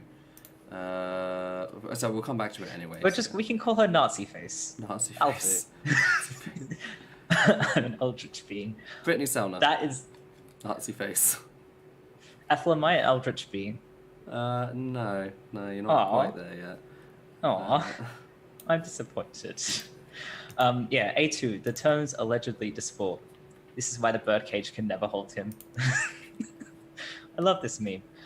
The terms allegedly disport biological and relational descriptors. Now, this is based on a fundamental and, I'd argue, willful misunderstanding of how language works. You cannot distort a pair of terms by making an umbrella term for them, since the terms themselves aren't being changed. Yep. Mother and father still exist and have the same meaning, regardless of whether or not you group them under the umbrella term of parent. The existence of children doesn't negate the existence of boys and girls, even if some of those children are non-binary and not boys or girls. There are still boys and girls. This sort of fear-mongering is the same as like, by allowing, same-gender marriage, you're like devaluing normal marriage. It's like, if same-gender marriage affects your marriage, I've got some news for you. Umbrella terms don't change the term. Well, umbrella terms don't change the terms underneath them. If I take the pink marble out of the pink box and the blue marble out of the blue box and I put them in the white bucket, the marbles haven't changed. They're just in a white bucket now. What an umbrella term does allow, however, and I sense this is the true motivation behind the opposition to umbrella terms, is for people to exist outside of the original terms. Mm-hmm. If we have the pink marble and the blue marble in the white bucket, there's also room in that bucket for a yellow marble, or a purple marble, or a green marble, or one that's pink and green. Even if no one has seen any of these marbles before and has no idea what they are. Is this you declaring a new hyperfixation for marbles? Sorry, that was terrible. I can't. I lost mine. Okay. God damn it. Anyway, yes. Do continue with your point that. There's room for all these different marbles if we have a white bucket for all of them, but not if we only have a pink box and a blue box. So A2. I think A2 again. Broad scale inclusion allegedly can't be achieved through this distortion, but again, distortion isn't taking place. Clarifications. Umbrella terms are also necessary for inclusion, as I demonstrated with my analogy there. But what you can't achieve inclusion through is through a rigid bioessentialist binary. Mm-hmm. If we only have the pink box and the blue box, we don't have anywhere for the yellow marble, the green marble, the pink and green one, the blue and white one. And there's, of course, a lot of distortion of science here, not just because trans people, but also the intersex community. Intersex. Yeah. So it's like, it's always interesting that these people run to biology, it's about biology. But no, they don't actually care about biology and how science changes. It's not, like, that is the best thing about science. It is not a monolithic totem that has to remain standing and never change. It updates. It when you grows, read from your science textbook, that didn't come from a tablet in Athens, Greece. It was made by people who, Newton was an alchemist. Newton was an alchemist when alchemy was believed to be a science. We don't teach alchemy anymore because we advanced. But the sort of rhetoric would have us learning alchemy and teaching bloodletting to cure everything. Surprising no one, it turns out this incredibly bigoted motion is actually anti-inclusion. A3 quotes, an individual's right to choose their descriptors and pronouns for personal use must not dehumanize the human race and undermine gender, unquote, the one you've been waiting for, which is misunderstanding how the right to choose works. People cannot truly choose a gender-neutral descriptor if gender descriptions are forced on them. There's a huge difference between not gendering people on a collective level, leaving them to gender themselves personally, versus gendering everyone a specific way on a collective level and only allowing for gender-neutral language on a personal level. Addressing a classroom full of girls and boys as boys, while only referring to the girls as such individually, is not the same as addressing the classroom as children, while referring to the boys and girls as such individually. If you address the class as boys, you're misgendering the girls while also stating that female identity is something which may only exist in opposition to a male default. But if you address them as children, you're not commenting on their gender identity at all. But undermining gender is based... That is so true. I think I actually have something about that in here. So some people are quick to argue that using non-gender descriptors is the same as gendering everyone as non-binary, but this is mistaking the non-gender descriptors we use to encompass the non-binary umbrella as like the proper descriptor for a diverse range of specific genders underneath it, but it's not. A descriptor with room for non-binary genders to exist is not the same as a descriptor which acknowledges them. Otherwise, non-gender descriptors would also acknowledge male and female genders. I'm not sure if that thing I wrote actually makes sense there. I don't remember my logic for that. Under the non-binary umbrella, we don't just have agender people or, genderqueer people or like people who are agender that isn't male or female but is still definitely gender. We also have gender fluid as well. We have gender fluid people, of course. I haven't forgotten you exist, I promise. We have non-binary men, we have non-binary women. So the idea that something that isn't male or female encompasses all of these is just wrong. And the idea that every non-binary person wants to be described that way is just wrong. And the idea that, the thing is, the reason why we use non-gender descriptors for non-binary people is because we're too lazy to think of something more inclusive than that. The idea that being lazy and just kind of cutting gender out is the same as acknowledging non-binary people is just wrong. A true non-binary counterpart to gendering the collective as either male or female, or both male and female but not non-binary, would be not exactly the same as, but more similar to addressing the collective as gender fluids or gender queers. If I just pretended everyone was gender fluid now, that's more like what they're doing. Yeah.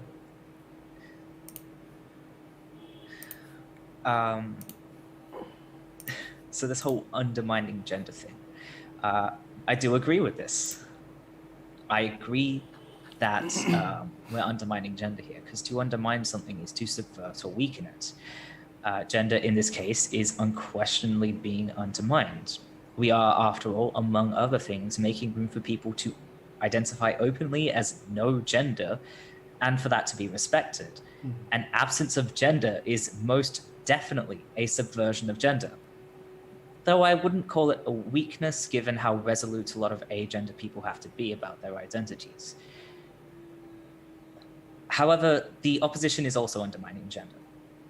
They're attempting to erase the acknowledgement of non-binary genders in public, as well as acknowledgement of men who give birth, and non-binary genders are also gender, and gender diversity is also gender. What the opposition is really complaining about is an undermining of the artificial enforcement of binary gender and cis-normativity. They take issue with the default no longer being binary gender as determined by your genitals. In other words, when they say that an individual's right to choose must not undermine gender, what they really mean is an individual's right to choose must not undermine our attempts to enforce the gender binary, which, of course, shows their hand. If an individual's right to choose must not undermine a denial of that choice, that's just a long way of saying the individual must not have a right to choose. I'm sorry, I know I'm saying a lot. No, nothing to be sorry for. I'm just listening. I'm also reading the chat. Yes. Okay, good.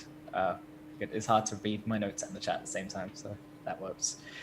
And then there's, of course, the idea of dehumanizing the human race, which a lot of you are clamoring for. So this, again, is actually somewhat nuanced, if I may. For one, a lot of proposed gender-neutral terms are overly clinical, which can be dehumanizing. A lot of people find the term menstruator kind of gross and don't like to be called that because it makes them feel dehumanized. I kind of see their point, to be honest.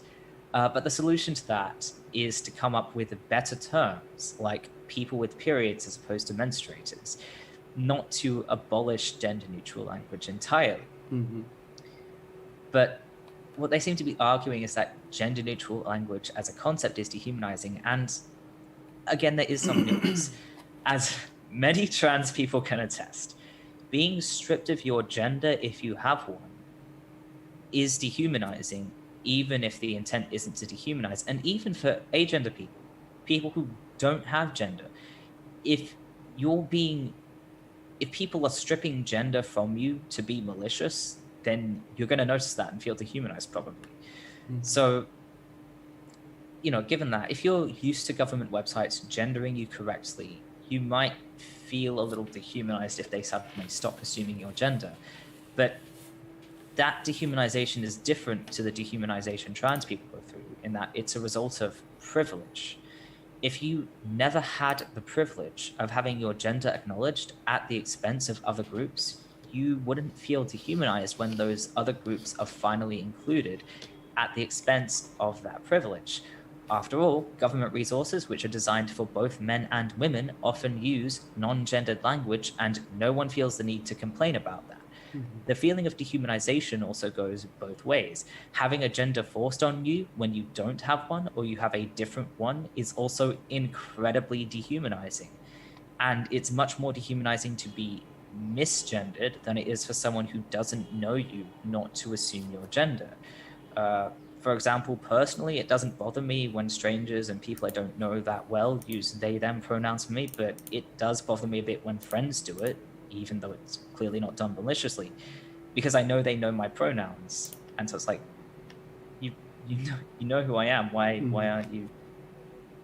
There's a difference of expectation there. Yeah. And the erasure is also different. The erasure of not being specifically acknowledged is different to the erasure of there being no room for you to exist, even in theory. But of course, I've been talking the whole time I've been talking about dehumanizing actual people, but that's not what they actually say. They say that an individual's right to choose their descriptors and pronouns must not dehumanize the human race, which I find worrying on two counts. First, it suggests that the feelings of the human race as a concept should override the rights and needs of real, living members of that race. And since the human race is too diverse for such a specific trait of feeling dehumanized by gender-neutral language to be assigned to it, this can be used to justify undermining any individual's rights whatsoever. I find it worrying when an ideal is put before the needs and rights of real human beings. Ideals are, of course, important, but they're also very easy to misapply. How many times have we seen the idea of free speech used to shut down someone else's free speech? Used to shut down someone's free speech. And second, it also suggests that you need to identify with a binary gender in order to be human.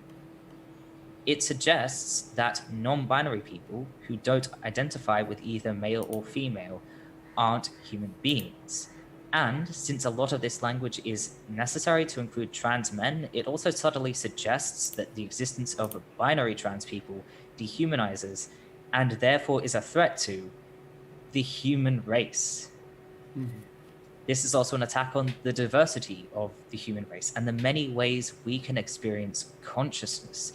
It's an othering of distinctly human experiences. Ironically, this statement against the dehumanization of the human race is dehumanizing parts of the human experience. Members of the human race. And A5, and I've not forgotten A4, but first A5, pushing gender-neutral language is no replacement for appropriate emotional and psychological support for children while growing up, which is weird for a few reasons, in addition to obviously being a foghorn for conversion torture. It's weird because no one suggested replacing anything. We can do both. Trans inclusivity is necessary for the psychological health of trans children. Trans acceptance is an attempt to provide adequate psychological support to children. Weirdly, they're right. A form of adequate psychological support can't replace adequate psychological support in the same way that figs cannot replace fruits.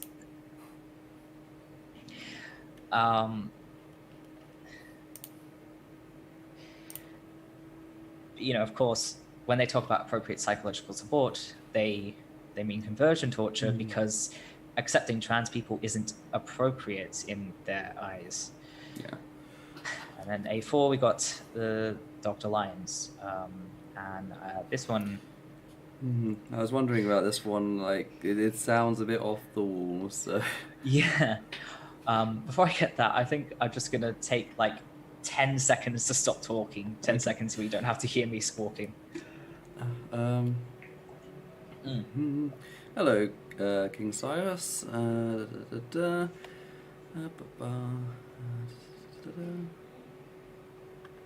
many comments.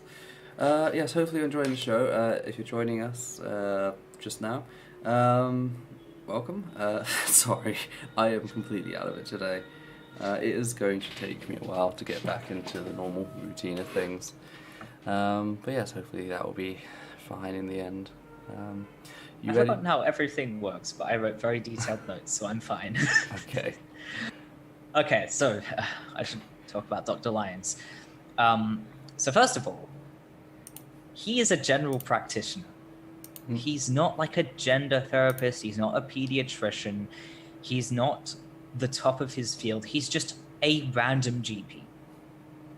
I am, the idea of basing a motion like this on the opinion of a single person, even if they are an expert, I'm not sure about that.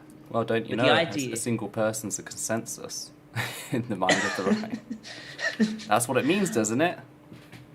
But continue. No, that's fine. Yeah, I'm not sure how I feel about the idea of basing a motion like this, controlling language and government agencies everywhere, on the opinion of a single person, especially not just some random GP in some fucking town I've never heard of before. This is just a guy. No federal motion should be based on his opinion, but it was, so we have to have this discussion. So Dr. Lyons alleges that several children were distressed during a routine eye test. An eye test. That is our standard of evidence. So despite the children being between 6 and 8 years old, which you'd think is old enough for them to recognize the letters of the alphabet, the chart they were tested with used pictures instead of letters. And 2 of those pictures were of a girl and a boy. Dr. Lyons observed that 4 out of 5 children were identifying these as pictures of a person instead of a boy or girl, which is fine. End of the world. Sorry, just cancel everything. People. Apparently, boys what and girls are not social people. justice nonsense is this? It's dehumanizing to call people people. Don't you know that, Levi? I suppose the right would disagree with the idea that boys and girls are people. Yeah. But he also observed that, and I quote, 2 of the girls exhibited features of anxiety, hand-wringing, frowning, end quote. So this is 2 kids who seem anxious. Maybe he was staring too much. Yeah. This could mean anything. Specifically, eye charts. I know a lot about eye tests. I've been wearing glasses since I was 5. My glasses are a -7. Pray for me. Eye charts with pictures on them are more difficult to use than eye charts with letters. Answers aren't as clear-cut. The letter A on a letter chart, the letter A can only be called A. But a picture of a bucket could also be called, for example, a pail. This isn't such a problem with adults who understand that they just need to demonstrate they recognize the picture, but kids might worry about giving the wrong answer, the wrong label for the object, especially like neurodivergent kids. If you tried to test me with a picture chart as a kid, I would have struggled so much. Especially since a lot of these eye charts, like they're either very old or for some reason just have pictures of very old things. A lot of the objects are things that children might not be familiar with. There's also like regional variants, especially in Australia. A lot of these charts will be American or British or something. So you have things that kids might not recognize, like a bread box or one of those weird bed warmer things. Or, you know, objects that they do recognize, but outdated versions that they might not, like a penny farthing rather than a modern bike, or a wooden wheelbarrow instead of a plastic one. So, you know, there's a lot of room for confusion there, which could make kids anxious. And the pictures on this chart in particular, I saw a picture in the article I read, and this chart, the pictures are overloaded with detail, which makes them difficult to interpret, and at least I found difficult to even look at. It was like painful to look at these pictures. Even with my glasses on, even with like full resolution, zoomed in as far as I could go, it was just a really unpleasant chart. So I can understand kids being anxious trying to use this horrible, horrible chart. It's also very important to note that on this chart in particular, the boy and the girl are on the second line from the bottom. So these are the difficult pictures where if you have something wrong with your eyes, you're going to struggle interpreting these pictures. Like, that's the point. The point is they're meant to be hard to read. So of course you'd be anxious about getting the answer wrong, especially because these pictures, the girl in particular, are even more overloaded with detail than the other pictures. And like, they have like really small faces and like all this clothing. And it's actually really difficult to tell if the girl is supposed to be a girl or a boy, to be honest. The picture of the boy isn't too bad, but the picture of the girl is really hard to tell what gender she's quote unquote supposed to be. So, you know, what Dr. Lyons interpreted as anxiety over labeling someone a girl in general could have been anxiety over labeling this specific picture of a girl because the children didn't know what they were looking at. The thing is, on the chart, the girl comes first, so they can't use the process of elimination either and think, okay, that one I think is a boy, so this one's probably a girl. You know, it's a bad enough chart. I would not be surprised if the kids were just anxious trying to use this chart. It's also possible that some or all of the children who seemed anxious or you know, labeled these pictures as people were children who failed the eye test because they had some sort of visual impairment. You know, I wouldn't say that obviously every kid who got tested didn't have an impairment, but, you know, for all we know, the children that Dr. Lyons is taking issue with could have actually had eye problems, which made using the chart difficult. Mm-hmm. So, you know, it's safe to assume that there's at least some bias going on from Dr. Lyon's response. So it's not unlikely that he interpreted generalized anxiety about the eye test, which he's interpreting. It's not unlikely that this is generalized anxiety about the eye test, which he's interpreting as a specific anxiety about the genders of the children depicted in the eye test. But there was this more clear-cut example of a child being anxious about gendered language. Allegedly, one girl said that she wasn't allowed to use those words because her teacher would get angry. And right off the bat, this is not a federal issue. This is an individual issue which needs to be solved within the school, obviously. The child may need to have something explained to her. There may have to be a meeting at the school. Maybe the teacher needs a reprimand or talking to. But the federal government doesn't need to get involved and change all of their government writing because of this one kid. But also, again, this could mean anything. Kids are easily frightened, especially by adults. They will often see anger where it doesn't exist. Kids are also prone to overgeneralize. What this child reports as her teacher telling her not to use those words could have been her teacher telling her, for example, not to deliberately misgender. Well, that too, but maybe the kid could have been told not to deliberately misgender a non-binary classmate. Or the teacher could have told the child that she wasn't allowed to use those words, but in the context of her misgendering a non-binary classmate, it could have just been unclear. The teacher could have said not to assume. There are so many different things the teacher could have said that this child is misinterpreting. But as if that's not enough, Dr. Lyons actually contacted the Department of Education about this issue, if you want to call it that, and they informed him that gender-specific language is not discouraged in Queensland public schools or inclusive programs like the Respectful Relationships Education Program. So this is definitely an individual issue. This could have just been this one teacher being this way. It's not a government program. It's not. The Department of Education isn't pushing this.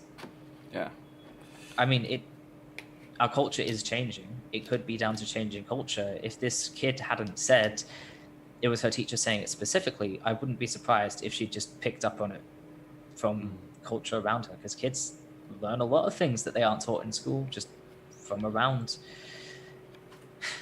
But even if we assume that Dr. Lyon's assessment of the issue is correct, the response still doesn't make any sense. Children are frightened by a lot of things and they misunderstand a lot of things. But the solution to that, I've talked about this before when it comes to, trans rights, is that the solution isn't to make those things illegal. If we banned everything children find frightening and confusing, society would collapse. Children are afraid of going to the doctor and they're afraid of tests and they're confused by what they learn in school, but we don't shut down doctors and tests and schools. You explain to children why these things are necessary, and sometimes you just have to let them live with the discomfort. And I remember back when we had a DVD store before Netflix and stuff closed all that down, there was a whole shelf there for R18 plus DVDs. I saw that as a kid. No one said, there are kids in this store, we have to tear down that section of the store. It's only ever queer people who need to be banned because of kids. It's very interesting. A2 Decay said, I wouldn't be surprised if they're straight up lying about it. They've lied about kids to justify their bigoted plans before, like during the intervention. I've got to agree. That's the thing. Like, this is not being in like a scientific condition or anything. There's no record or transcript. It's just his word. So yeah. On one hand, I wouldn't be surprised if it was a lie, but on the other hand, I don't know why someone would make up such a flimsy lie. especially because this because of the context. You say it's flimsy, but it's made it to policy level. That is true. Like, they don't have to have a good lie so long as the lie aligns with pre-existing bigotry and prejudice. Yeah, that's true. I just don't understand neurotypicals. I really don't. But anyway. Yeah. If this did actually happen, if a kid had an anxiety like that, first thing you say is to say, your teacher isn't here and I'm not going to tell them if you don't. Mm-hmm. And then you can explain, there's a difference between assuming a real living person's gender and assigning a gender to a drawing. Mm-hmm. It's a very, very easy to fix. Yeah. It reminds me of the whole, oh my god, I'm going to have to explain, it's like gay marriage to my kid. It's like, yes, so. It's very easy to explain. The Graceful Gamer says, when I was younger, I was always terrified of the doctor because I thought I was going to be getting a shot. So the kids could have been scared of something like that. And yeah, doctors are scary. Yeah. Or, it could have been him. He could have been the reason. I wouldn't be surprised. But anyway, yes. Yeah. Is that everything? I'm sorry. Sorry. No, I've still got. And of course, this still doesn't make sense because this motion covers government websites, and I don't know about you, but personally, I haven't seen that many children reading government websites at all. Mm-hmm. Yeah, it's just, it has nothing to do with kids. They are just saying this is bad for kids, therefore we need to ban it, even though it's not for kids in the first place. Mm-hmm. Yeah. Fucking hell. So yeah, Dr. Lyons, he labels this a problem of shrinking language, which I think is very ironic, since he's the one who wants to ban words. Mm-hmm. But that moves us on to the next section. This is the last section, I promise.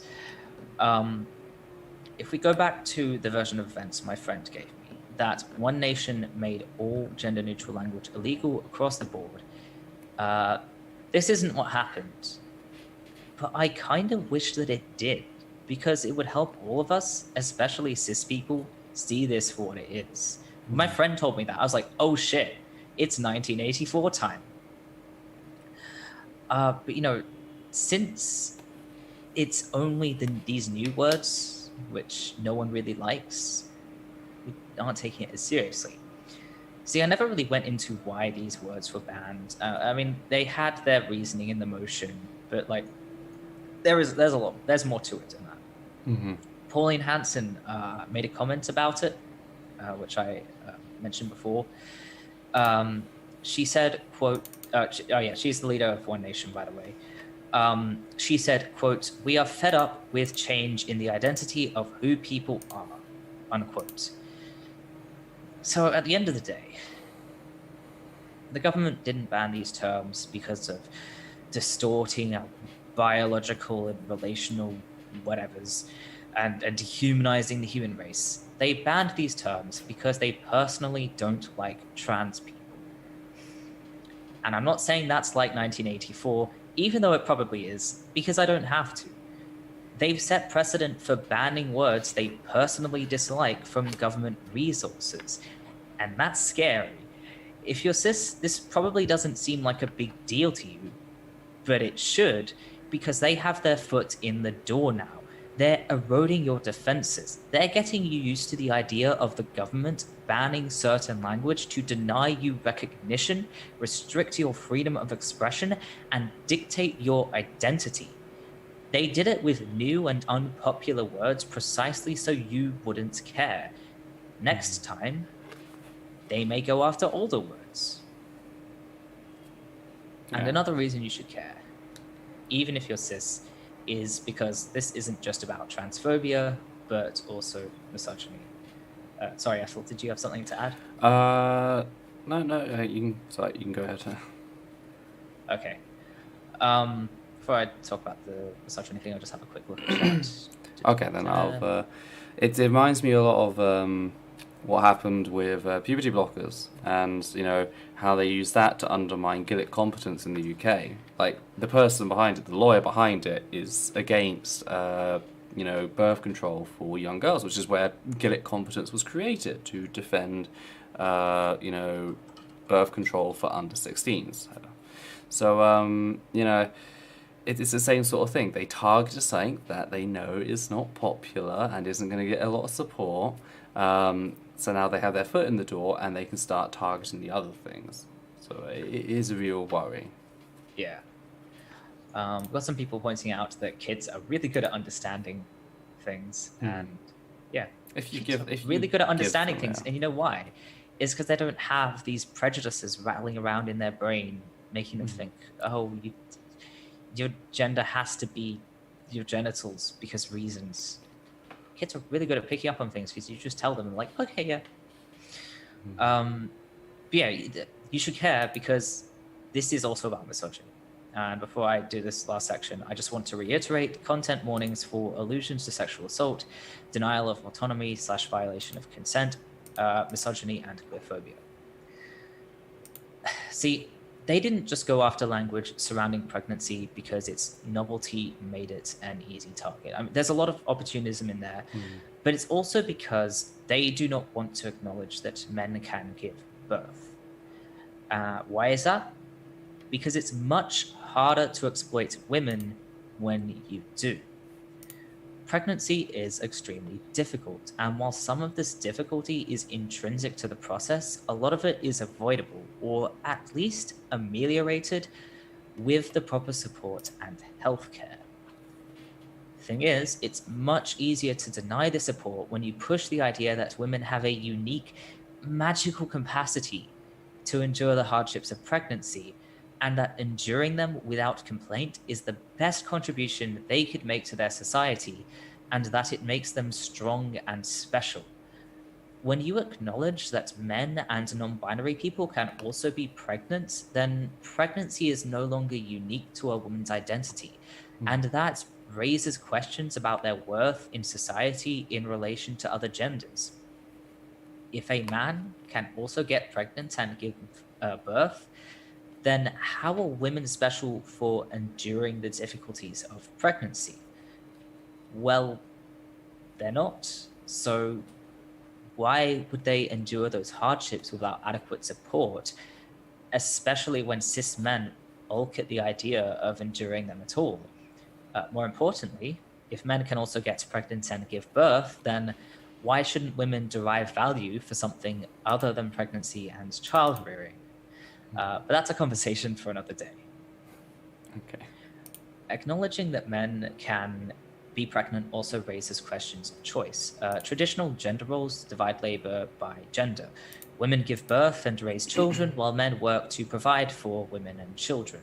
It's rubbish, of course, but it's also deeply ingrained in our culture. Unless you've done the work to interrogate and debunk that idea, you probably believe it on some level, if for no other reason than because you're familiar with it and because you see it everywhere. The thing about this model is that those roles are static. You either produce and raise the children, or you provide for them. You cannot do both, and you cannot take turns. Put a pin in that. We also have this idea of pregnancy as compulsory.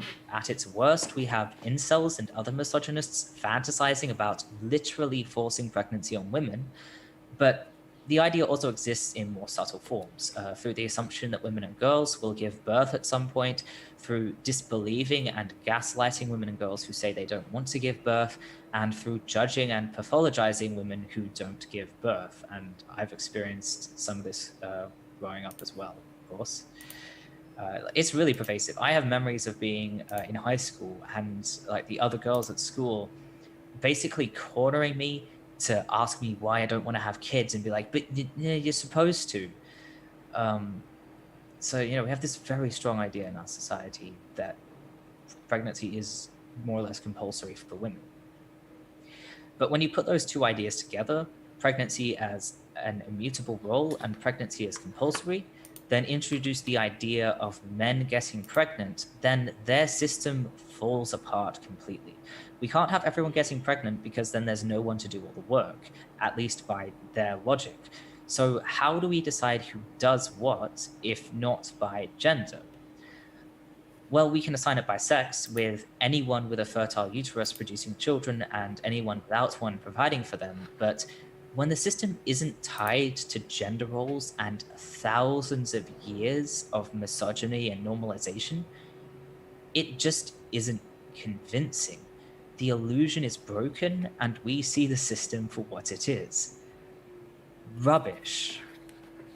For all these reasons and more, there's no way to include trans people in discussions of pregnancy and childbirth while preserving the patriarchal exploitation of women.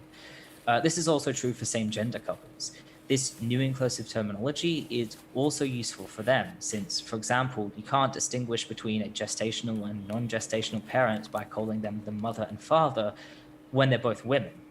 And that, again, challenges the idea of pregnancy as compulsory for women. And it also challenges the idea of pregnancy as something women do for men. It completely undermines patriarchs' exploitation of women. So while one nation absolutely hates asexual, bisexual, gay, trans, and other queer people for our own sakes, a lot of their hatred is rooted in the fact that we cannot coexist with their misogyny. It's important to recognize that while this is a queer issue, it's not just a queer issue. One nation, with the help of the Liberal Party, is also undermining respect for cis women and undermining their autonomy. And this idea of womanhood as something sacred which needs special acknowledgement is a way of making cis women feel like they're being put on a pedestal when they're actually being torn down. And did you have anything to add to that, Ethel? I mean, this goes back to the fucking Christian theology and the whole idea of Eve's punishment for being tempted by the serpent and eating the fruit was she have childbirth for the rest of her years, and it shall be in pain. You know, so that there is a really theological basis for this whole rhetoric. And like, you do see it like with people who decide to have like cesarean sections, etc., and how certain people will snipe them as if like they took the easy way out. You know, they don't understand like true motherhood, or you know, the miracle of childbirth because they went for a surgical method.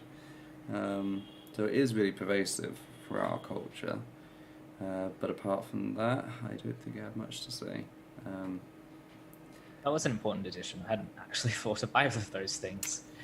I was like thinking in the back of my mind as I was writing all this, there's a theological basis for all of this. It all goes back to fucking Christianity.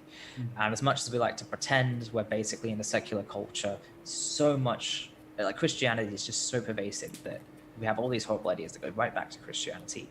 I had no idea how to put that into words or think of any examples. Especially when it's like fascist rhetoric, and that's always going to be at the forefront. Because they're always going to attract the hard right evangelical sorts and stuff like that, and that was my 4-hour speech. Finally over. Shall we have an intermission?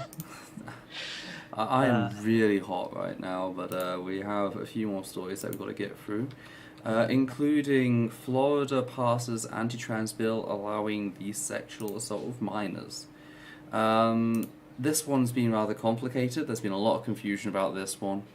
But pretty much, earlier this year, in the transphobic wave that has just been hitting the United States, Florida has passed House Bill... the House passed Florida House Bill 1475. Now this bill relates specifically to children in athletics, and it was called out because it's the general heinous shit.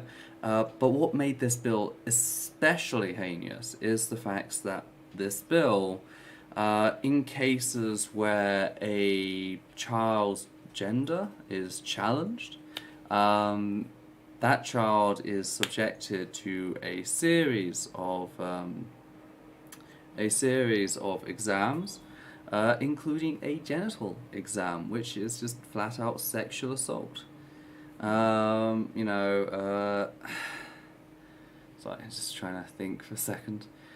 So, you know, this got a lot of attention when this started going through. It got passed at the House. It actually got ratified at the House level. Thankfully, it has to then go through the Senate level. And this is where things started to get a little more confusing. Because at the same time, there was Senate Bill 2012 that was going through. And Senate Bill 2012 touches on many of the same things.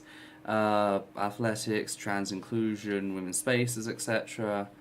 And what resulted in is when Senate Bill 2012 was stopped, it was deferred. When it was deferred, a lot of people started reporting that the House Bill 1475, had also been stopped. This wasn't true at the time, and we were looking into it and hoping to point this out to people, but thankfully, no. In that time, it has been made clear that both the horrific House Bill 1475 and the Senate Bill 2012 have been deferred. There is a caveat to this, though, and that's the fact that the bill isn't outright dead. If you follow the links that we've given to both bills, it says that they died in Senate, or they died in discussion. They can be brought back. That's the danger. They only died because they ran out of time. However, it seems like they were deliberately pushed out because certain people had taken a stand. Oddly enough, various corporations, various athletes, even entire athletics leagues had told Florida that if you allow this bill, we're just not doing anything in Florida. And of course, there's a financial incentive there, so they were like, okay, let's just try passing this bill off. There is always a fear, though, that it could return at a later date, but that kind of just remains to be seen. The fact is, this isn't the first time a bill like this has attempted to be passed. Back in 2020, it was Idaho who tried the exact same thing with House Bill 500. Thankfully, that was blocked, at least temporarily, by the US District Court. But again, that bill would have had students being sexually assaulted as a means of proving their gender. So, you know, it really just... This case speaks to the chaos of everything, the fact that a lot of people were confusing Senate Bill 2012 and House Bill 1475, because again, there's just been there's been an explosion of the bills. There's absolutely no way we could cover every single bill that is currently going through on this show. So we kind of have to pick our targets and discuss certain ones. And if you are in Florida, you know, write to your representative, talk to them about this, whatever you can do. It may seem futile, but you never know. All you can do is whatever you can, sort of thing. And just stay on alert, and see if the bill, they try to bring it back, etc. But it also just speaks to just how much shit the trans community is getting right now, and how much it's been getting for years. Because, you know, I keep linking things back to 2019, but the fact is, it's relevant in a lot of ways. When Rationality Rules put out his video declaring to the world that unless something was done, women's sports would be dead. This would kill women's sport. He didn't want to see the day where women's sport was dominated by XY chromosomes. You know, I stopped and I told people, if this isn't dealt with, this is going to be a problem. And that's exactly what we've seen. We've just seen a rash of these bills. I think half of them are targeting specifically athletics, just pop up all across the US. And thankfully for now, these bills, both SB 2012 and Houston Bill 1475, thankfully they've been deferred for now. For now, they're not going through, but again, it's going to be a long time before the trans community can probably feel safe in the knowledge that it's not going to pass. Like, we're still waiting to see what's happening with the Idaho bill. Has it been killed permanently? Is someone going to try fighting it, etc.? And all of this sort of creates a sense of fatigue, you know, just talking about, like, updating on what's going on, like, each fortnight.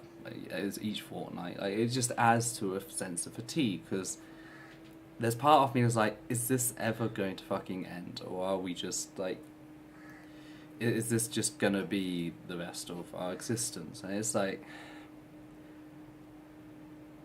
I'm someone who hopes, who has a positive outlook that this will pass with time, as trans people become more visible, as they start, you know, meeting with people, connecting with them.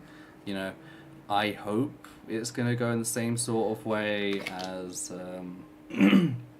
gay rights.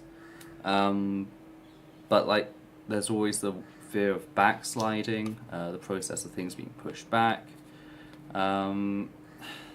One thing not to lose sight of is when it comes to things like trans people in sport, trans people in spaces that reflect their gender, etc., we actually do have majority public support.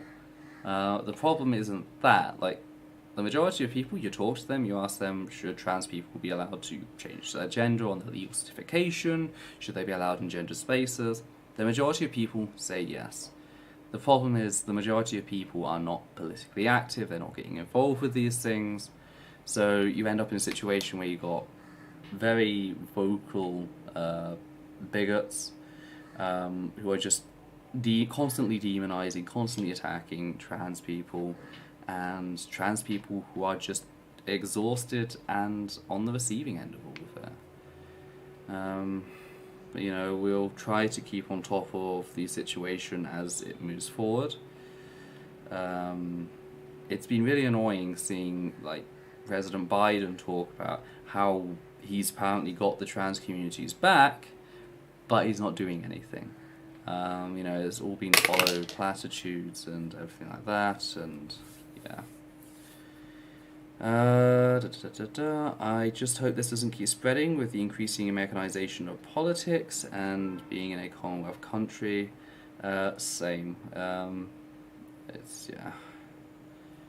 It's yeah. We actually had a story which I got sent in the other day, which I couldn't do, but it kind of touches upon this. And that's not the sports bill. That is the Supreme Court ruling here in the UK in regards to puberty blockers. In light of that, it's being referenced in a case involving a hospital in Sweden, which is now no longer offering puberty blockers to under 18s. So, like, this stuff can go overseas, sadly, but I mean, hopefully it doesn't. And I just wish that, you know, I just wish that people had a moral backbone in 2019, because at the very least we would have been able to create a community online where people would come. I know we've got a community here, okay, but like a larger community where people could have come, they could have got support, etc. You know, that's one of the biggest disappointments I really have. You know, that everything sort of fell through, because I remember back in the day, the secular community used to be at the forefront when it came to gay rights and everything like that. And it's just like, I wish we could have had the same with trans people, but sadly not. I remember in 2015 when the US was having their discussion over same-sex marriage, and watching all of the secular community, you know, drag I remember all of the homophobia from that. Yeah, and that's the thing. It was a great thing, like, to have that community support, like, but no, they won't do that, because to do that, they'd have to out certain people among their community. Jimmy Snow is just a rainbow capitalist. You know, he doesn't fucking care about any of you. He doesn't care about us. He cares about his bottom dollar, and his bottom dollar was defending a rampant transphobe with a history of transphobia, and he still does it to this day. You know, I mean, they don't out homophobia either. Telltale. That is a point, yeah. Yeah. I mean, one of They're them... just quiet about it. Yeah, one of them defended gay genocide, and it's just like, brush it under the rug. So, you know, I wish we had community support. I mean, I remember, like, Jen Peoples. Like, she was brilliant. I remember, like, the atheist community of Austin used to, like, really push Jen Peoples because Jen was also... She is gay, and she served in the military. So with, like, the don't ask, don't tell, she was always upfront debunking, like, the myths about, like, oh, gay people can't be in the military, they can't do these certain things, they're going to be distracted, or they're going to be a distraction, all this. And she was always out there debunking it. It's like, yeah, that's probably part of the reason she supported the trans community and everything, but... Anyway, that was quite a short one. So the next one is Charity Commission designates anti-trans hate group official charity. If you're in the UK, this is probably one that actually you all know about. And of course, this is in relation to the LGB Alliance. For those who don't know, the LGB Alliance is a fake LGBT plus group. It is mostly consisting of heterosexual people who hate trans people and bisexual people and gay people and lesbians. So pretty much everyone in the LGBT plus community. It was created in 2019 with the sole purpose of attacking the trans community, demonizing the trans community, making it appear like they're a threat to the general queer community at large. One of its founders is a notorious homophobe who argued that having LGBT plus inclusive lessons in schools would attract gay predators, bringing us all the way back, 20 years to the whole gay teacher panic, and that, it was inappropriate for children, etc. Other people that they've, associated with, I'm trying to remember his name, the ex-police officer, have celebrated the deaths of black trans people. They've publicly gone on record arguing that bisexual people do not belong in queer spaces in general, because it's disrespectful to gay people. Our existence is disrespectful. It is a hateful, bigoted group. I actually have actual quotes here. The founder, Malcolm Clark, was the one who declared that inclusive education in schools was dangerous due to, quote, predatory gay teachers, and, quote, calling the lessons, quote, unnecessary encouragement to predators, end quote. As for the biphobia, one of the posts made to the official account was, quote, if you are currently with a partner of the opposite sex, why would you go to one of the very few bars/clubs that advertise as for lesbians or for gay men? There are plenty of other places to go. It's just showing a lack of respect that many of us find offensive, end quote. As a reminder, bisexual people are the people, as a sexual demographic, are the people most likely to suffer spousal abuse and sexual assault. So having these spaces would be really key for them, but the thing is, many of them don't feel safe in these spaces.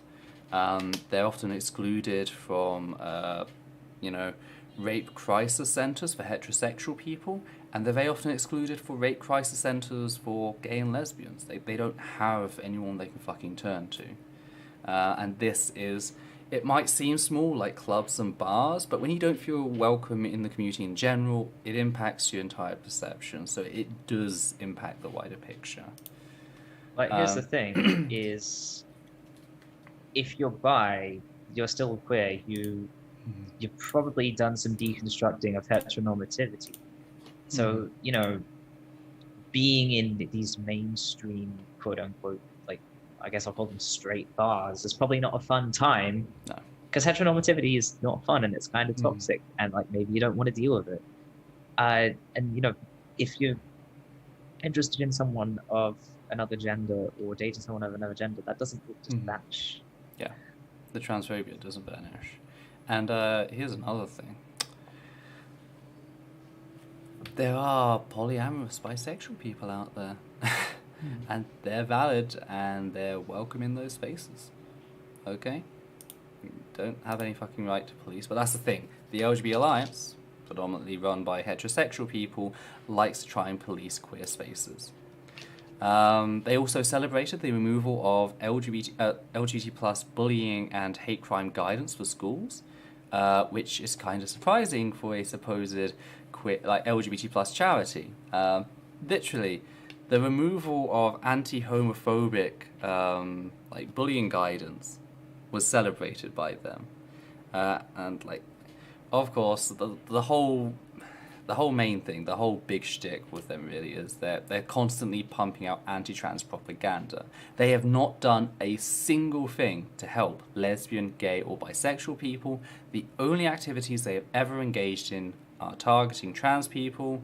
They helped with the whole targeting over the Gender Recognition Act reforms, stating that, and I do quote, "Self-ID gives predators the green light," end quote. And this was a paid advertisement in papers. So in general, they are just a heinous organisation. For more evidence of their anti-LGBT plus bigotry, I have linked a thread compiled by Helen, so you can check that out. So yes, anyway, they have now been ratified as an actual charity, which led to some interesting observations, such as the fact that out of the 400 charities registered since March, only the LGB Alliance received a public announcement on the Commission's social media page. This has led some people to suggest that this was a deliberate attempt to normalize a hate group as the Tory government pushes forward its own anti-LGBT plus rhetoric. As many of you know, the whole Gender Recognition Act stuff was a total farce. Since then, they've announced plans that they are looking into excluding trans people from gender spaces like bathrooms. Trying to pretend like they're not doing it, but they are. The language is very clear on that, and we covered it in a previous show. So, you know, that there's been a lot of discussion about whether that's part of the issue here. And also, actual charities have come forward, numerous actual charities have come forward and have talked about the damage this will do them. Because the whole notion of official charities rests on the fact that the groups designated as official charities aren't pushing hateful or harmful agendas. So when a hate group like the LGB Alliance is given charity status by the British government, that devalues that devalues that stamp of approval in the mind of the people. You know, now they start questioning whether they can trust other charities, actual charities that are doing good for the LGBT plus community, and it really just devalues the entire system. So they've been quite vocal about it as well. Now, if you're watching and you're a British citizen, please use the UK government's charity complaint service, linked in the transcript, to lodge a complaint about the group whose charity number is 11941448. You can find all this in the transcript in the description. It will just take you a little bit. People have pointed out how the hate group violates multiple conditions laid down by the Commission, including, quote, in order to be charitable, a purpose cannot be political, and any political activities must be ancillary to charitable purposes, end quote, and, quote, a charity can promote the rights of one or more specific groups, but may not do so whilst demeaning or denigrating the rights of others, end quote. The LGB Alliance violates both of those. Again, you can look at the resources put together by Helen, so you have clear examples of this.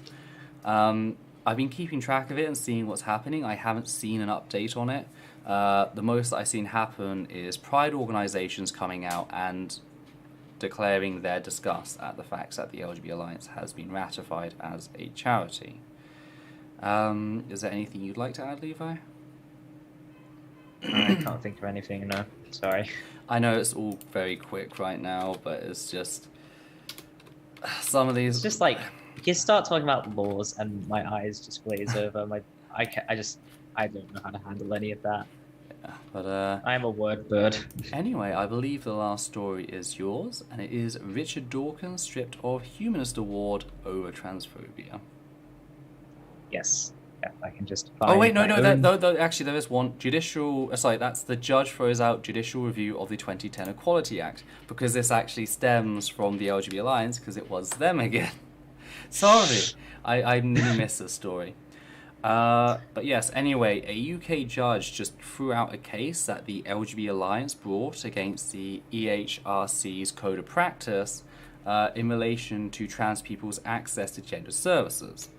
LGB Alliance co-founder Anne Sinnott argued that the guidelines put out were at odds with the Equalities Act of 2010, in spite of the Equalities Act specifying that trans people may not be banned from gender spaces as general policy. They may, however, be limited in access to services on a case-by-case basis if said access would jeopardize the functionality of said service.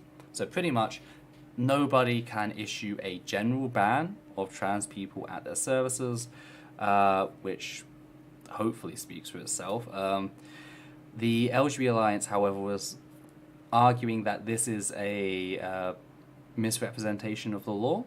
The judge took one look at it and went, "You don't have a case," and just threw them out. One question about this, though, is what's going to happen to the £96,000 that the LGB Alliance publicly raised to fund their court case? Because whilst a portion of that is likely gone from this initial hearing, the vast majority of that is still going to be there. And it's led a lot of people to question whether they were kind of deliberately hoping that it would fail, because now the money can just sort of vanish in back pockets in the people who are involved with the LGB Alliance. Yes, just another example of how fucking bigoted they are and everything like that. But now is the next case, which is Richard Dawkins stripped of Humanist Award over transphobia. I can barely remember anything that happened, so hopefully I don't mess this up. So the American Humanist Association stripped Richard Dawkins of his Humanist of the Year award given to him in 1996 for his contribution to communicating scientific concepts to the public after his recent comments demeaning Black and transgender people. The offending tweet, posted on the 10th of April, read as follows, quote, "In 2015, Rachel Dolezal, a white chapter president of NAACP, was vilified for identifying as Black. Some men choose to identify as women, and some women choose to identify as men. You will be vilified if you deny that they literally are what they identify as. Discuss," unquote. This was followed by a weak clarification that, quote, "I do not intend to disparage trans people. I see that my academic discuss question has been misconstrued as such, and I deplore this," unquote. This is Fox News level shit, right? I know. It's so bad. It's like, Sorry, go on. So it's this whole I was just asking questions when it's quite clearly not just a question. Like there's so much leading there. You could start a caravan. First of all, this issue is not fucking comparable at all. Go on. Summarize the story and then we can. Okay.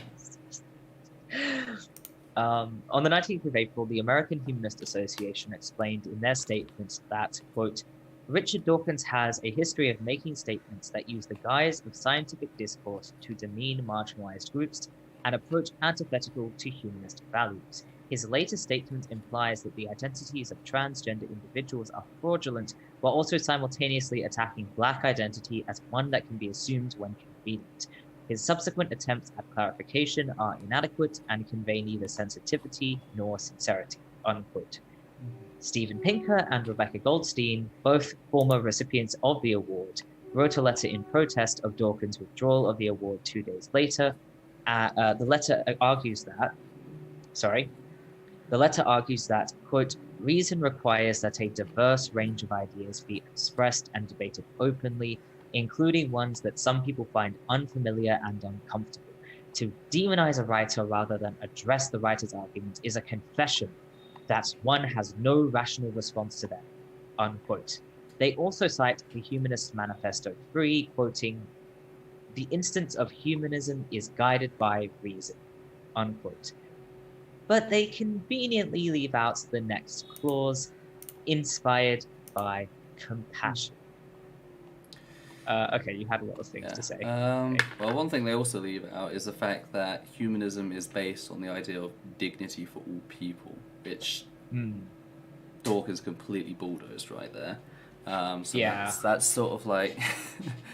so I had a lot to say, and I'm just trying to think about what it is now, because I've just blanked. That is one. Sorry. It's my own fault.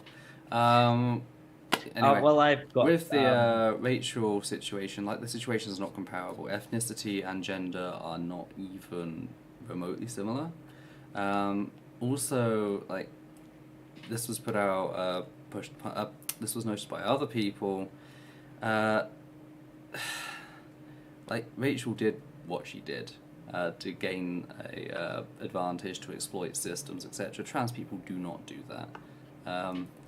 Like, the violence we suffer is absolutely fucking horrific. No one is picking to be it, to get some sort of benefit out of anything. I just also really fucking hate the entire Rachel situation when it's brought up, because, like, Rachel is a shitty person. That's undoubted. What she fucking did was disgusting.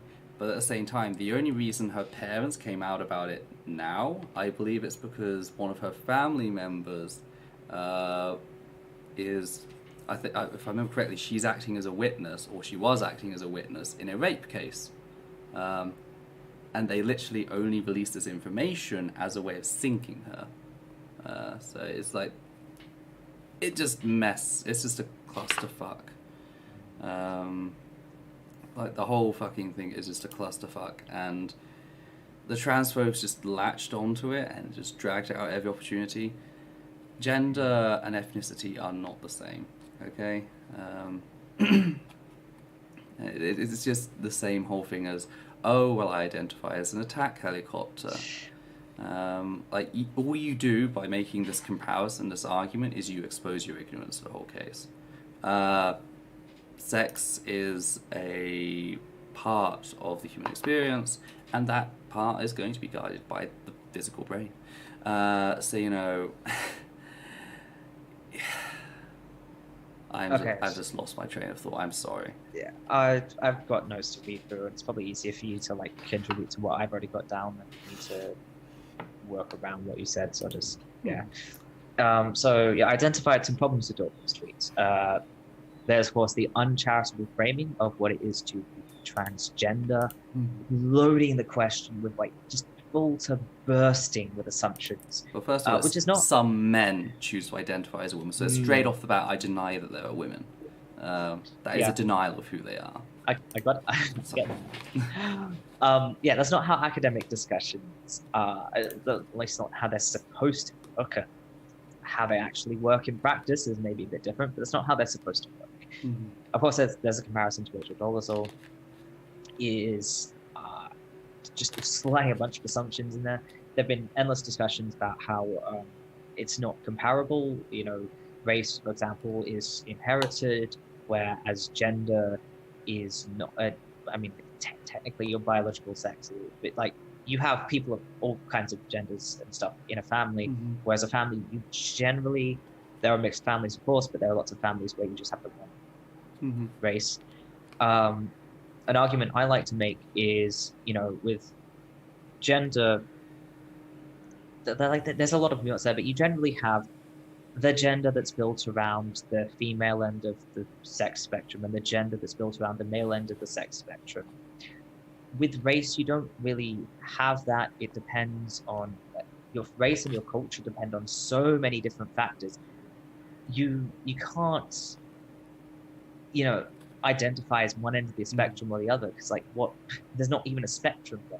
I mean, there's like a spectrum of dark skin to light skin, but it's so much more complicated than that. The spectrums are not even comparable. But the spectrum of where you are in reference to the equator and like how much sun shine down on your generations of family, it's not comparable to the sexual the gender that has grown out of sexual dimorphism, which has grown out of our whole evolutionary history going back to the first life form. You can't compare those two things at all. And of course, the fact that Rachel Dolezal fraudulently became the head of the NAACP, if you were a wrong person might say that this is comparable to trans people who try to run for gender positions, like if a trans woman tries to run for a women's spot on some sort of board. If you were wrong, you might make that argument. But even if I pretend that argument is correct, not every trans person is doing that in the first place. So it's an unfair comparison to compare all trans people to this one person who fraudulently pretended to be black and ended up being on this board. Different constructs with different histories. Yeah, that's a good way of putting it, but of course I had to go the long way around and kind of get a step. Also, the fact that you can't change a person's gender. That's what psychology has shown us time and time again. If you try to change it, whether they're trans or cisgender, it will hurt them. Rachel, no one, there's no psychological harm induced in Rachel by not allowing her to co-opt, the black. And if you listen to these people for 5 seconds, it's just so obvious they're just being racist as all hell. I remember reading one testimony from this one guy who's like, "Oh, I just feel better when I'm in Korean culture, so I must be Korean." It's like, no. I like a lot of things from different cultures, but that doesn't make me part of those cultures. It just means that other cultures have good ideas. But there's also, of course, as you pointed out, the assumption that trans people are birth assigned gender. Some men may choose to identify as women. Some women may choose to identify as men. It's already assuming that trans people are not who we say we are. Whereas that, that's not even a question he explored at all. And then there's the assumption that trans people, he says choosing, the assumption that we choose our identity and not that it's whatever it happens to be, that we have no choice in that. And these three things, if you were doing this properly, if you were doing this rationally, skeptically... Don't do it on Twitter. Don't do it on Twitter, but it's a bunch of even if you did do it on Twitter, here's the thing, even if you did do it on Twitter, first of all, you'd have one discussion: is Rachel Dolezal comparable to trans people? Another, are trans people their birth assigned gender? Another one, are trans people choosing their gender identity? You would have those discussions first and figure it out based on the evidence, and only then could you have this other discussion based on these ridiculous assumptions.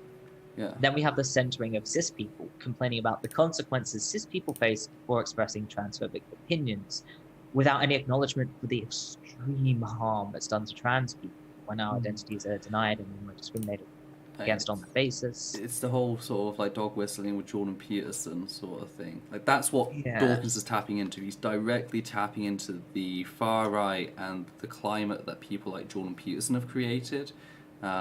He's not quite going so far as to say you'll be imprisoned for accidentally misgendering someone. But yeah, that would be vilified for it. Yeah, and also just I think tapping into that general desire to not have to deal with consequences or responsibility, to just be able to say what we want, all of that. And these complaints about vilification specifically can actually be used to silence and shut down attempts to criticize transphobia or even explain what the problem is, which is important because later on all these people will be demanding explanations. But this whole vilification thing, what I'm saying now probably will be shut down as a vilification, so we can't win.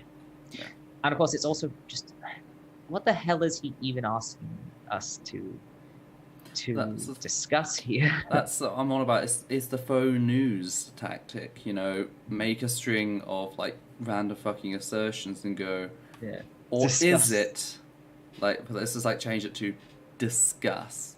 It's such a fucking coward's way out. And again, it really shows he knows exactly what he's doing is harmful.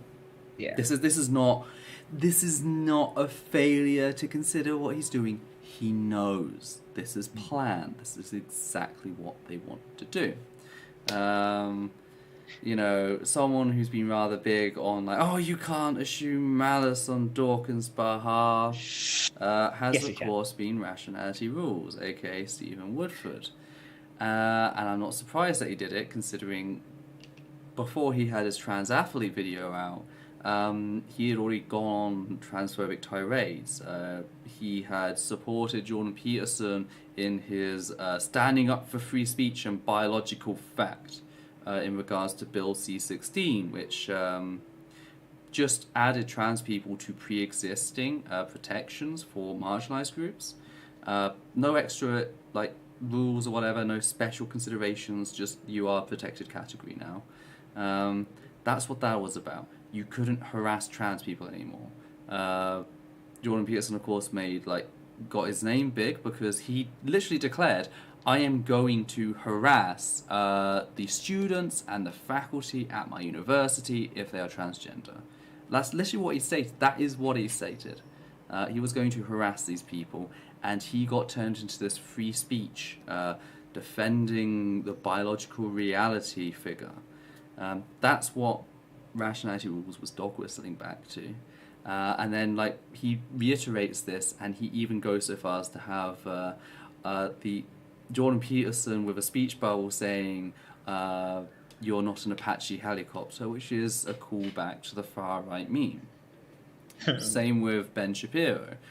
In showing where he agrees with him, he shows Ben Shapiro's video, Ben Shapiro destroys anti-abortion and transgenderism arguments. He goes out of his way to specify, I disagree with Ben Shapiro on abortion, but the clips he plays and what he doesn't specify against are of Ben Shapiro making the why aren't you 60, argument against what I believe is a trans person, someone I believe is a trans person. And then I go, I'm not denying your humanity, I'm just denying you're the sex you say you are. It's like, you are denying their humanity. And this is what Woodford chose, I agree with this. It's we knew his fucking motives with that trans athletes video. May not have realized it at first, and I actually gave him the fucking benefit of the doubt and told him, you can try fixing this. But we fucking knew. The moment that evidence came to light, we fucking knew. He is deliberate, he is malicious about this. And it's the same thing with Richard Dawkins. Richard Dawkins knew exactly what he was doing. He knew exactly what he was poking at. All the dog whistles he was making, what he was calling back to, and he still chose to do it. Richard Dawkins, the vast majority of his life, has been a communicator. That's something a lot of people seem to ignore. These people, the people who do this, are communicators. It is their job to think about how this is going to be taken and the impact it can have. But that's always discounted, We have to give bigots every possible, every ounce of doubt that, hey, maybe it's just an accident, maybe they didn't mean bad. We have to give them that, apparently. And that's just bullshit. Because ultimately, as Woodford has just proven time and time again, he is just going to keep stabbing you as you give him doubt. So, yeah. Here's the thing as well, you can see I'm deconstructing all of these things they're saying. So if you want to say that this is an accident, you have to say they're less capable than I am. And if they're less capable than I am, especially at 10 or more years older than me, they honestly shouldn't be on YouTube. And this wasn't even he was in a conversation and he said something bad. We could possibly say something bad at some point, and end up and have to apologize for what we say because we're doing this live. He wrote this out completely unprompted and decided it'd be a good idea. He decided, he knew. And again, as the American Humanist Association knows, this isn't the first time either. He's done this before. He's had it pointed out to him, and he just doesn't care. Another argument that Woodford made was, it's easy to lose sight of the big picture and who this harms when you're treating it like an academic exercise. It's like, what academia is being performed here? He posted shit to Twitter. Yeah. Asking random people for their opinions in a thoroughly transphobic society. That's not academia. Then again, Woodford doesn't know what academia is. He thinks he was academic when he refused to do research on the topic and the arguments he made, which he fucked up on the hemoglobin. Then he refused to read the annotation for the graph he put on screen as evidence of his argument, and then he just flat out lied about his future studies. But yes, Sorry. Something I actually noticed reading over the tweet again is another assumption he made is that trans people think that... Okay, so with the language here, trans people think we're literally what we identify as. Technically, semantically, with our definitions, then yes, that's true. But what he means by it, that's not true, of course. What he means by it is that, I guess he could argue that he's just talking about a gender identity, but I feel like he's trying to slip in the idea that of this, delusional trans person who literally thinks they're the opposite sex, and a trans guy who will go and try and use a urinal because he literally thinks that he has the opposite set of genitals and stuff. Mm-hmm. Even if he's just going for the weaker version of that, it's still a really bad faith assumption there. Yeah. Again, reiterating that we're not who we say we are, and just refusing to engage with the ideas on the level we're talking about, and just messing around with definitions.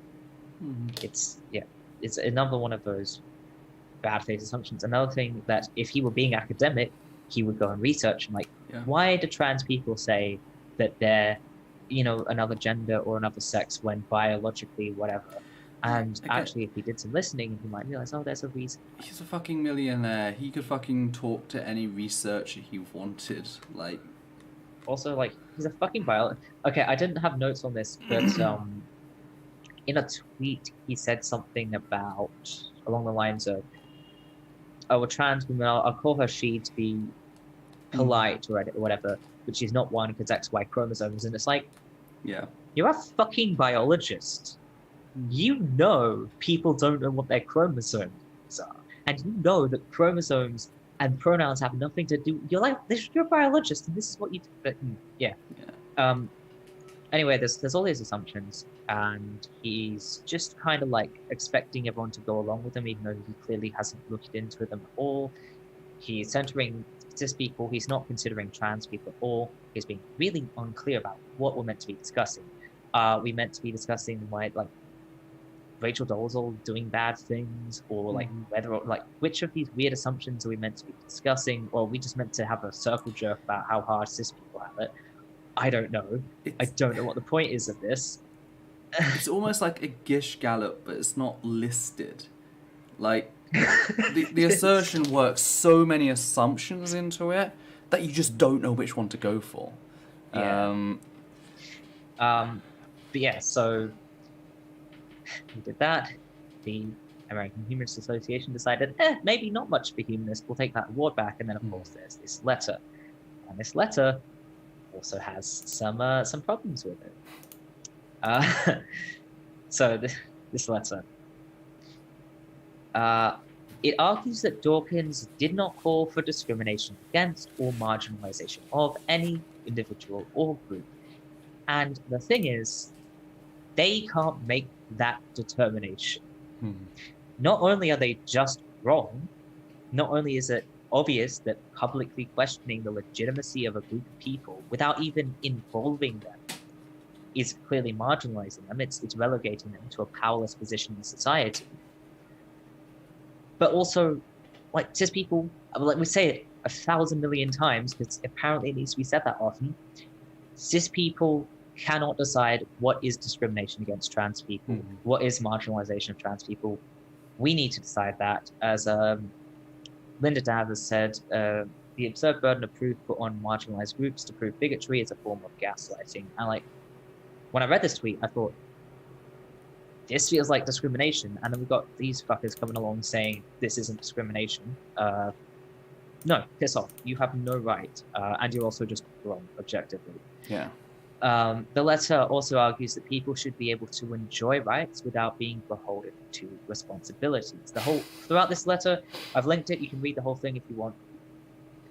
It basically just says over and over and over again that, explain why he's wrong. We should be able to have these discussions. Whether or not Dawkins should have made these statements is treated as a black and white issue of we should be able to debate this freely versus thought crime, like literal thought crime. But there's a third option of expecting Dawkins to research this privately, educate himself, actually learn about the topic before speaking on it publicly, to take responsibility for the impact his questions could have, to maybe involve the people he's talking about even a little bit. That's not unreasonable. If this still sounds unreasonable to you, if this still sounds like thought crime, consider anti-vaxxers and people who believe in alternative medicine in general. The hashtag rationals love to drag anti-vaxxers, love to drag people who believe in like healing crystals and psychics and essential oils and all that, and tell them, you need to go and do research, you need to go and say the bad words, educate yourself, you need to learn the science, and you need to stop saying things you don't know anything about because it could hurt you. But the second it's not about these hard sciences, it's not about like the nitty-gritty physical medicinal side of biology or physics or anything like that, suddenly there's this double standard, because it's easier to feel clever when you're dragging people for being wrong about hard sciences than it is to feel clever when you're being humbled about the quote-unquote soft science. Do you want to know the ironic part here? What's the ironic part? Like, it is the hard science of medicine because of the harm caused to trans people in denying them who they are. It's the same. No, don't you understand? It's about how people feel, so it's a soft science. Because that's what the hashtag rationalstm is all about. Yeah. It's just the whole right-wing facts over feels bullshit, but rebranded as skepticism.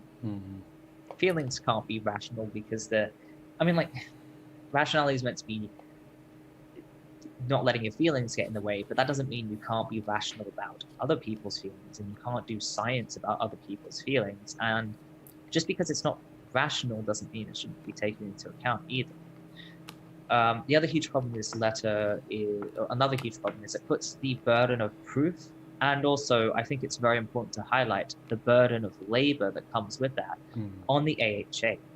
Yeah. The AHA is expected to explain why Dawkins was in the wrong, even though this information is readily available. It's widely available. It's not hard. I know why Dawkins is in the wrong, and I managed to explain it all virtually off the top of my head. If I can understand that all this, then Dawkins can understand all this. I'm not that smart, but that's not good enough. The AHA is expected to demonstrate the humanist value of rationality, while Dawkins is not expected to do the same by engaging in basic research and basic reflection on his statements and, trying to figure out some basic criticism. It has to be spoon-fed to him, apparently. He doesn't have to do any thinking about what he says before or after, unless it's all spoon-fed to him in a way that cis people are comfortable. And the thing is, like, Dawkins has a massive reach compared to any trans person. Yeah. He can broadcast his ignorance to millions, whilst most of us can't do that. And he'll just ignore. That's the thing. That's another thing. Bigots will just ignore. He's had this shit explained to him because he has done shit before. He's not in the naive. He's chosen He's chosen to be this way. Okay. Yeah. And if one of us said something wrong about something that these people care about, we wouldn't be able to turn around and say, oh, well, we're just going to assume it's true until you explain in excruciating detail that I personally approve of why I'm wrong. Yeah. I'm allowed to, we should be able to engage in these discussions. So I should be able to be wrong about evolution. And you can't criticize me unless it's in detail and up to my exacting standards. They don't want any responsibility whatsoever. And this also implies that it's oppression if marginalized people don't do all the work to clean up after bigots. And it implies that bigots should not be accountable for what they say about us. They can make a huge mess, just, metaphorically tear up all the rubbish in the bin and scatter it across the room. And it's oppression if we don't clean it all up for them and let them do it all over again as many times as they like. And that really goes back to the exhaustion effort we were talking about earlier. Yeah. It's because this is constantly happening, where bigots are making a massive mess, and we have to clean it all up, only for them to do it again and again and again. And that's the thing, there's lots of people who like to run around saying, I'm a cis ally to trans people. If you were, you'd be helping with this, but that's the thing, they don't want to do that. They want to say a few words, get patted on the back, maybe get a few payments and Patreon sponsors and shirt sales, and that's it. That's where the work ends. That is the Jimmy Snow way of life. Also Cirrus. And he also will add in the extra thing of telling us that we're not actually being oppressed when he doesn't personally like what we're saying. Or that we're not experiencing transphobia if he doesn't like it. Yeah. He'll come out with the pitchforks and the torches when someone he doesn't like and someone his audience doesn't like is being transphobic, but the second someone he does like does something, then suddenly it's like, oh well, if we look at the definition and let's talk about my opinion. But, so you're done with that? Not quite. Okay. Another problem with this letter is it's remarkably privileged, because the whole thing is written with the assumption that everyone is discussing these topics in good faith and that everyone can be reasoned with. It is. Who here has heard of the marketplace of ideas? Oh, it's absolute crap. That's the one. Also, the big signs of rationality rules malice in all this. His big argument, his main argument in his first video is that hemoglobin doesn't change with HRT. One Google found studies, hemoglobin, because your blood is constantly cycling through your body and it's constantly being replaced, hemoglobin is changed by HRT. A genuine person who had made that argument, had come to that conclusion, would have gone, shit, I was wrong. Okay, I apologize, I take down my incorrect video, I'm really sorry. He didn't do that. No. He then moved on to muscle mass, I think it was, and then argued, oh, well, the range of trans women muscle mass exceeds that of, cis women.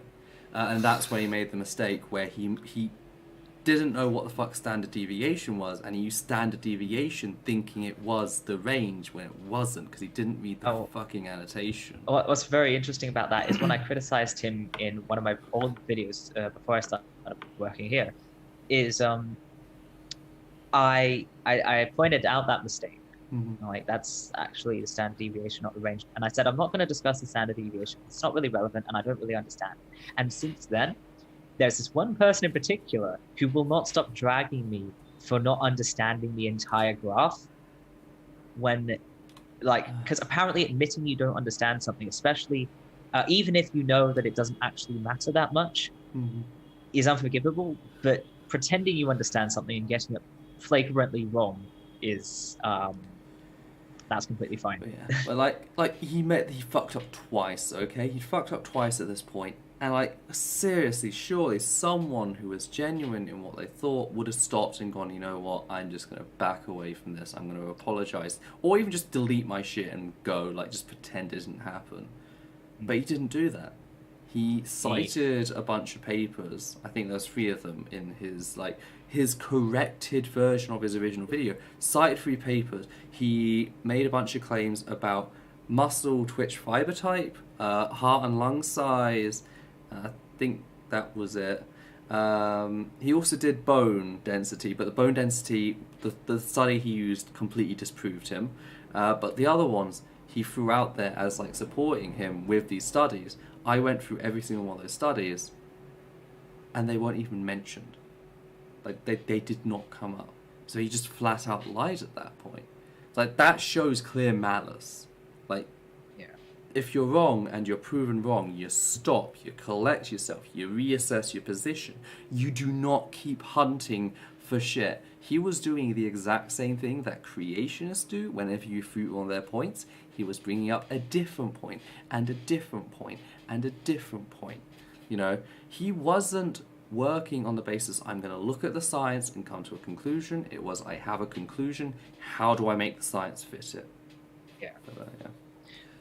Yeah. So the marketplace of ideas. If you, I imagine a lot of you probably heard about this, but just in case you haven't, it's this idea that everyone can bring their ideas to the marketplace of ideas, and everyone will listen and think about them critically, and the best ideas will win, and the ideas that are rubbish because they're wrong or whatever, that no one will pay attention to them, and they will fade into obscurity, or they will be torn apart piece by piece. And we'll have this great rational utopia of great rationals, and it will be wonderful, and we'll all hold hands and sing Kumbaya. That's the marketplace of ideas with my extremely, what's the word I'm looking for? Rose tinted? I guess sarcastic twist on it. I'm like being disrespectful and savage about it. I can't think of the word. Facetious? That'll do. My facetious twist on it. The problem, of course, is that that's not how it works, as of course Ethel just demonstrated with the whole rationality rule situation. He was wrong in very obvious ways, in very clear ways, in very embarrassing ways, and all he had to do to keep going was keep doubling, tripling, quadrupling, quintupling down. And he got away with it. Because this idea that everyone's going to be super rational about everything just isn't true. Snarky, that's a good word. This idea that everyone's going to be super rational about it just isn't true.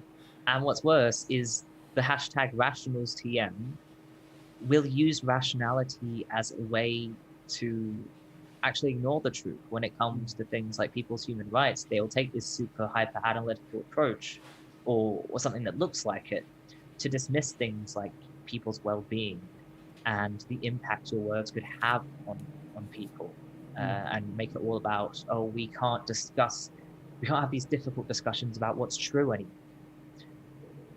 So this idea that everyone's arguing in good faith and that they can all be reasoned with and that we all want the truth, it is just a fucking lie, and it's so remarkably privileged at best, or it's malicious at worst for them to forward this.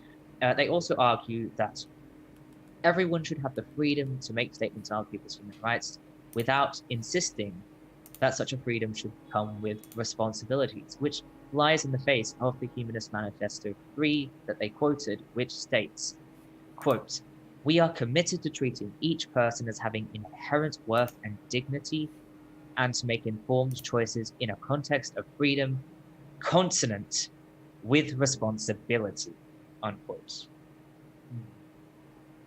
So it's just being super privileged about this idea of just being able to say whatever you want without consequences, you know, ignoring the Humanist Manifesto 3 that they quoted, which goes right against what they're doing here. And they're also cherry picking it. You know, I mentioned before they cut off the quote early, but they also ignore, in addition to the reference to compassion, references to dignity, human need, ethics, responsibility, diversity, and more, which are, you know, all of these things about human well-being and human rights, and taking into account how people are going to be affected psychologically, emotionally, even spiritually by what you're doing. All of it is ignored in favor of this purely analytical, or what looks like a purely analytical approach to human rights. It's just peak white boy atheist. It's just, Anyway, do you think that's enough on that? yeah, I'm at the end of my notes. Okay, that is good. Yeah, that ends the the news segment of the show. So that just leaves us with the video discussions, in which we go over previous videos and just discuss some general stuff. Of course, the first one is discussion on the video, "Did feminism create trans people?" Response to Nazi author Brittany Sellner. So I don't actually have that much to say about this. It didn't really get much engagement. There weren't many comments on it or anything that I can really respond to or talk about or discuss. The only thing that is really noteworthy in relation to it is it's the first video I've done on my own in a very long time. I think since the Bulbul video, if I remember correctly. Oh wow. That is a long time. So that would have been September last year, I think. Probably would have been around the time just before I officially joined. Yeah. And just wanted to know, change with the channel. I realised that I've sort of been getting into a headspace last year after everything that happened in 2019, where I sort of became really doubtful of my abilities, and I started getting into a cycle of writing and rewriting the same video over and over again because of the impact everything had on my self-confidence. And I've been working with Levi, I've been improving in that, and it's been very helpful to have an editor to do certain things. But I realised that even on stuff that I know well, even on stuff that isn't necessarily, it's going to hurt someone if I fuck up, the only one who's going to get egg on their face is me. I've still been kind of Levi, can you check this over? And that can of course stretch the entire process out. And it puts a lot of work on Levi's plate, which, I don't want to understate here, because the amount that he does for the channel is absolutely amazing. And I feel bad that every single video I do, I put on his table. It's this is time you could be doing your own stuff, because I know you do want to do your stuff. It's not that simple. I know it's not exact. I know it's not a case of I've been taking up all your time, but at the same time, I just want to state for the record that the incident of runaway this assumption that you're overworking me. Each problem I've had is just I am a very broken person just because of everything I've gone through, and it's at a point where I just cannot summon the motivation to do anything. I can't organize my thoughts. I can't find the energy.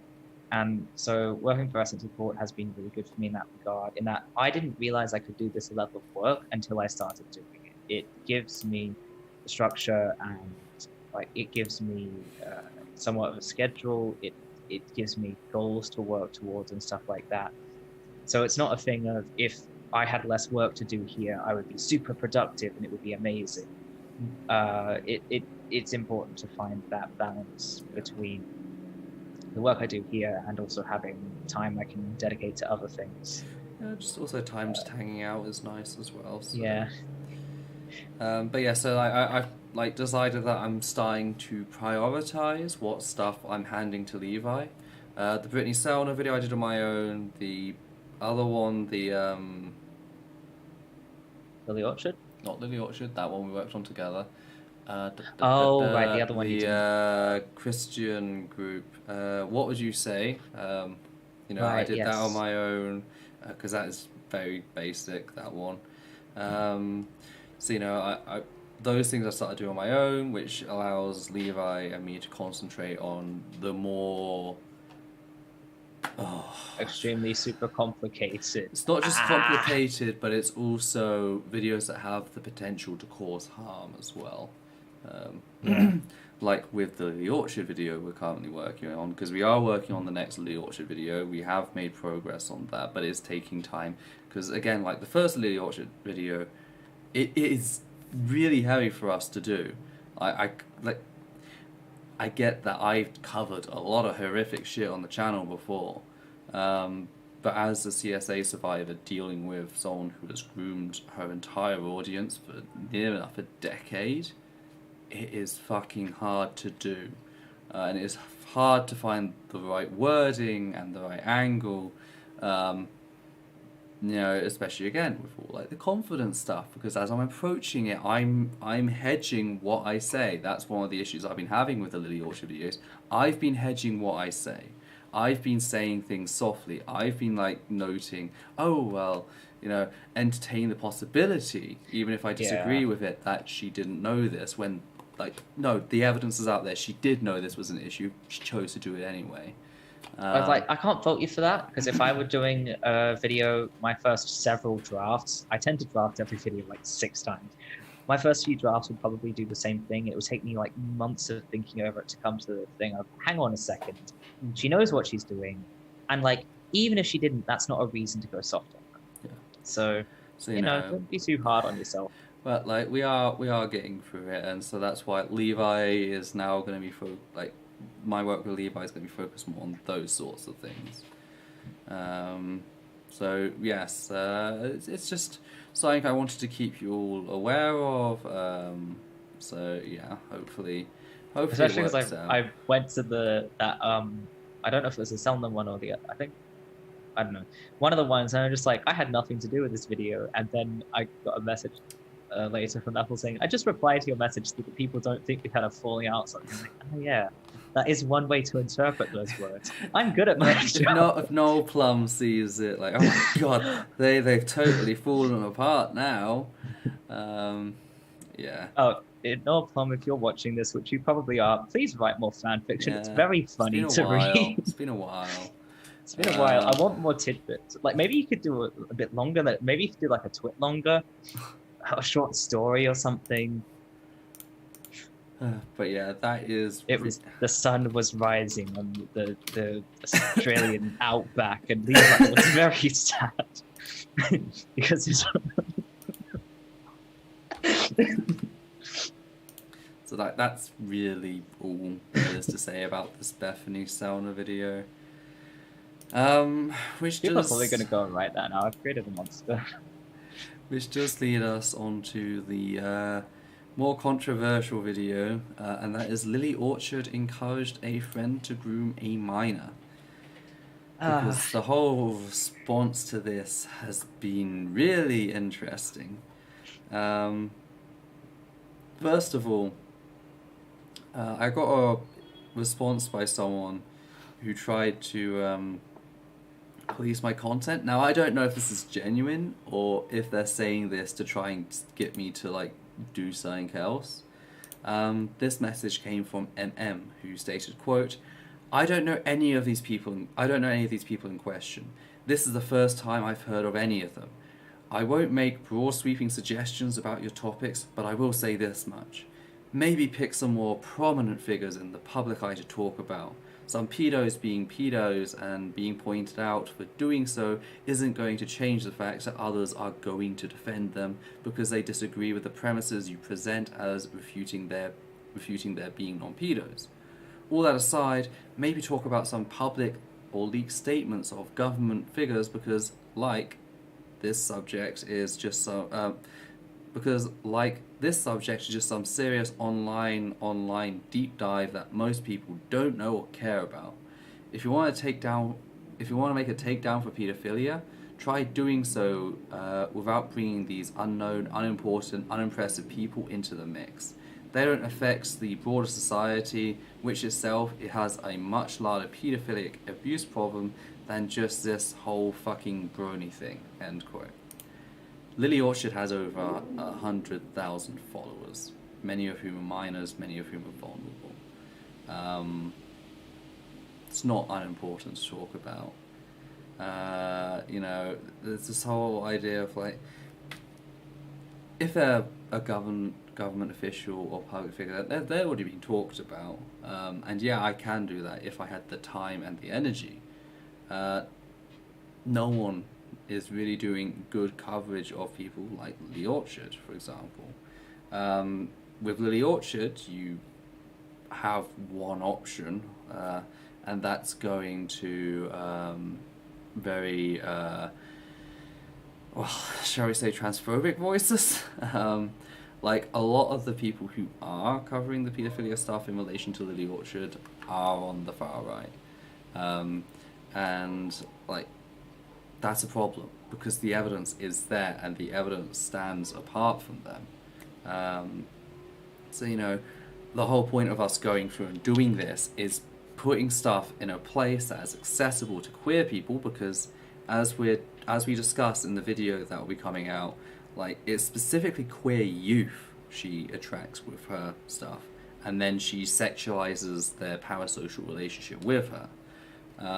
So, you know, I need to create space where queer folk can be aware of this, they can warn others about this, and they can get people away. That's the thing here. Or if someone has been abused by Lily, they can get the support they need. You know, that's important. And like just saying, oh, well, I don't know this person. Okay, well then move on, find another video. This matters to me. I've had so many messages from people in my videos about Lily saying thanks, because either they were getting out of the Lily Mine prison or they were just about to enter into it. Yeah, and just I've had the same. bullet. And like so many messages from people saying, I'm working through the trauma, and like real talk, I've been replying to these people talking about trauma and saying, I know exactly what you mean. I'm dealing with it. My friends are dealing with it. It's intense. The stuff that, like, even without the grooming, just the emotional abuse and the gaslighting alone is intense. And then you add the grooming on top. It's the idea it's not important, especially as someone who was raised by YouTube. What happens on YouTube is really fucking important. Yeah. And it's also like, you know, you wouldn't say this to a newspaper that reported on a local paedophile or a local predator. So it's leaning on the whole idea that we still have this idea that what happens online isn't legitimate. Yeah.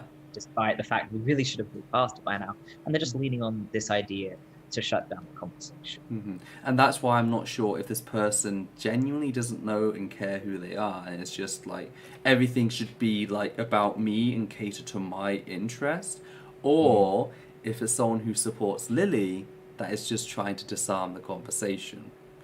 So yeah, that was a rather interesting one. Then we had Aris Delphine say, quote, "Give me something recent and then I'll listen. As of now, you're saying shit that happened years ago." End quote.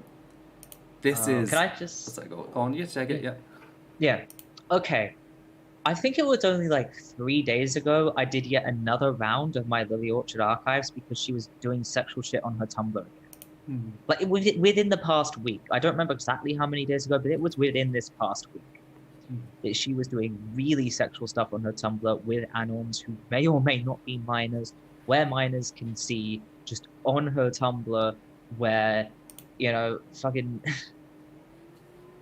This is recent. This isn't even like January recent. This isn't February, March recent. This is last week recent. Yeah. It's the idea of give me something recent. It keeps happening. It's always recent. Always. Yeah, and the thing is, like, she encouraged a grown man to groom a minor, and she's not fucking done anything to, like, fix that. I don't think that's it. There's no way to fix that. Like, once you've done that, you just gotta leave. You can't, like, discuss children's media. You can't create content designed to attract children in. You can't do any of that. That's it. That's game over for you. Okay? In regard to that line of work. Fucking move on. Sorry.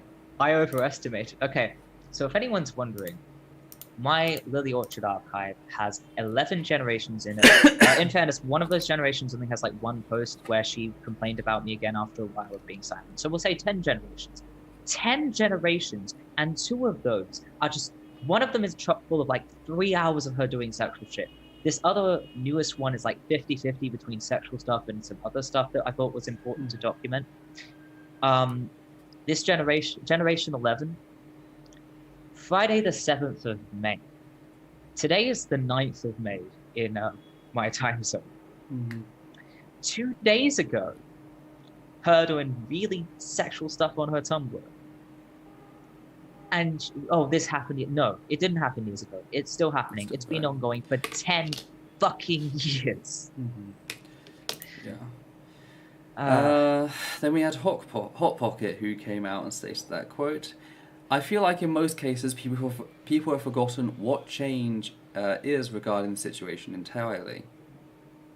The reason why Lily is so vehemently against paedophilia now is because she allows stuff like this to pass out of fear of backlash from her friends back then. If she could, she would smack her past self in the face and tell herself to stand up for the minors involved. Any form of past writing has possibly been pushed aside, as that was made on a biased old version of herself. No one has to accept her currently for the things she did back then. She has said that herself recently." End quote. Fuck off with that shit. No, pedophiles and those who push grown-ass adults without any prompting, without any pressure, without any of that, because here's the thing, holding your silence is free. She went out of her way to make the post pushing Josh to groom a fucking minor. No one fucking forced her to do that. No one... I say hold a gun to her head, and like she laughs at that, but no one fucking did that. There was zero pressure to do that, okay? There was no pressure. She could have bit her tongue and just said nothing, and that would have still been bad enough, but at least, it's not going out of your way to like push and, encourage someone else to groom them. She had the whole argument, and you got it quoted later. I will quote it later, that's what I'll come to later. But here's the thing. If she really wants to fix things, fuck off. Stop talking about children's media. Stop luring in children with thumbnails designed with very specific designs of characters that are very appealing to children. Stop doing that shit to lure in a child audience into a situation where you hypersexualize the environment. She is... No, she hasn't fixed anything, and she doesn't get to fix it. You don't get to one day tell an adult to groom minor and then become a social worker the day after, or work in those fields. And the same is for this. She doesn't get to do that. There is no coming back from that in this regard.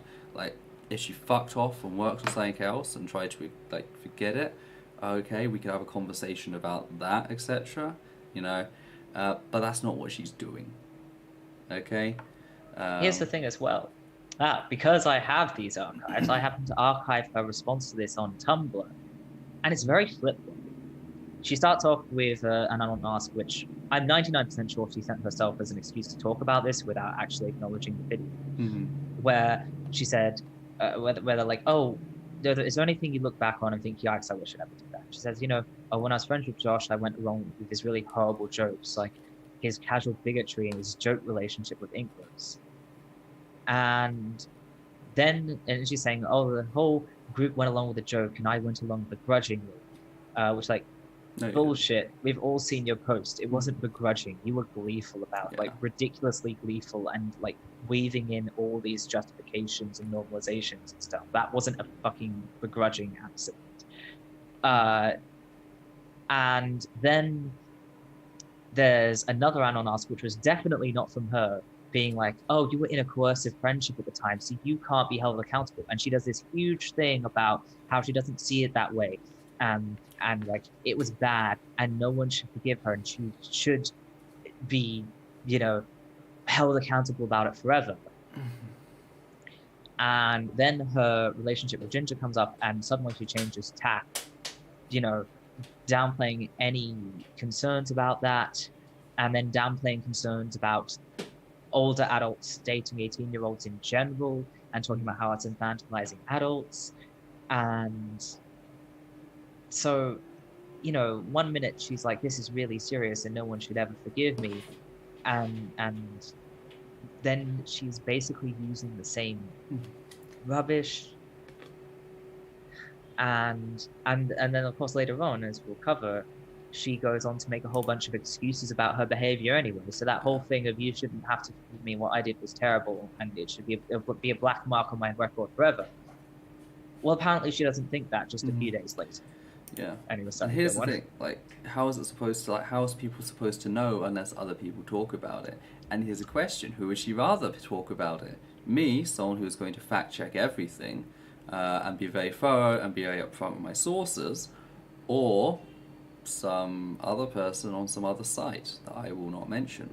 So, you know, yeah. Then we had Benny Wanders. You are speaking over a substantial subset of survivors in how you treat all fictional works about abuse, regardless of framing or context, as equally dangerous. I understand that you're also a survivor, but the stance you are taking here is both known to and regularly used as a method for directly harming huge swathes of survivors. A work with themes of abuse, encapsulated with "this work is about abuse," is fundamentally different than that same text, because things understood to constitute abuse are understood to be evil. Likewise, showing murder in fiction does not automatically encourage the audience to condone murder. End quote. Here's the thing: I never said that all fictions about abuse, regardless of context, are dangerous. I am specifically going to be talking about the Stockholm series, which glorifies abuse, and the takeaway message of that book is, if you are a partner to someone who is sexually assaulting children and you call mental health services or the police to get something done, you are a fair weather friend, because you didn't stick with your partner through thick and thin. And this is a message Lily hammers in all the way. With the person who does end up ratting on their partner about their paedophilia, being the one who has to make up with the paedophile at the end. Who, by the way, the paedophile, spoiler alert, it's Lily's self-insert. And I know it is. So it's not about things of abuse. This actually has led, I've got a list of topics that I'd like to cover sometime on the channel. There's actually one that I'd like to cover about sexualizing rape and censorship, because there is a story. Back when I first moved here, I was going to do a big thing with Essence of Media. I was going to review a lot of monster media, and the first movie I was going to review is something known as Humanoids of the Deep. Don't watch it, it's trash, okay? Humanoids of the Deep, I was going to find out Humanoids from the Deep, not Humanoids of the Deep. This is the 1980 film. One of the director, I should say, there was two. One of the directors was Barbara Peters. And Humanoids in the Deep, part of the theme is monster rape. Monster rape occurs. Barbara Peters is a feminist filmmaker. She's sex positive though, which is, she's feminist, sex positive. She convinced an Israeli porn an Israeli sponsor for what was supposed to be a lesbian porn film, to actually turn it into one of the earliest positive depictions of lesbian romance in film. Like a full-on film with narrative and story and everything is actually really, what's the word I'm looking for? It's really emotionally pulling at points, because the characters are actually really well constructed. Like, she is feminist, she's sex positive though. However, when it came to this, she knew, I'm depicting monster rape. This is a horror film. It is going to be horror. Okay? There is a difference between that and what happened to the film. Because what happened to the film is I think it's the executive producer. He's really famous. Roger Corman, that's his name, the bastard. Roger Corman came along. He saw how Barbara Peters had done what she could with the story, the plot, the budget, etc. And they saw the rape scenes. And he went, this is not sexy enough. And he decided to refilm all those rape scenes in a manner to make them sexually titillating, without telling Barbara, who only found out at the early screening of it. At which point she demanded her name be removed from the whole thing, and they just refused. So she was stuck in a film, her name was stuck in a film she wanted nothing with. There is a big difference between what Barbara created and what Corman turned it into. And we can have a conversation about that. Another counter-argument I've seen is there is a type of therapy that is based on artistically depicting trauma and what you've been through, etc. And when I criticize pornographic images, which are images meant to, what's the word I'm looking for? Glorify the act, portray the act in a positive light, etc. When I criticize those images, people go, but you're trying to like take away this therapy method. It's like, no, that is not what I'm saying at all. And it's so frankly dishonest of people to fucking pretend that.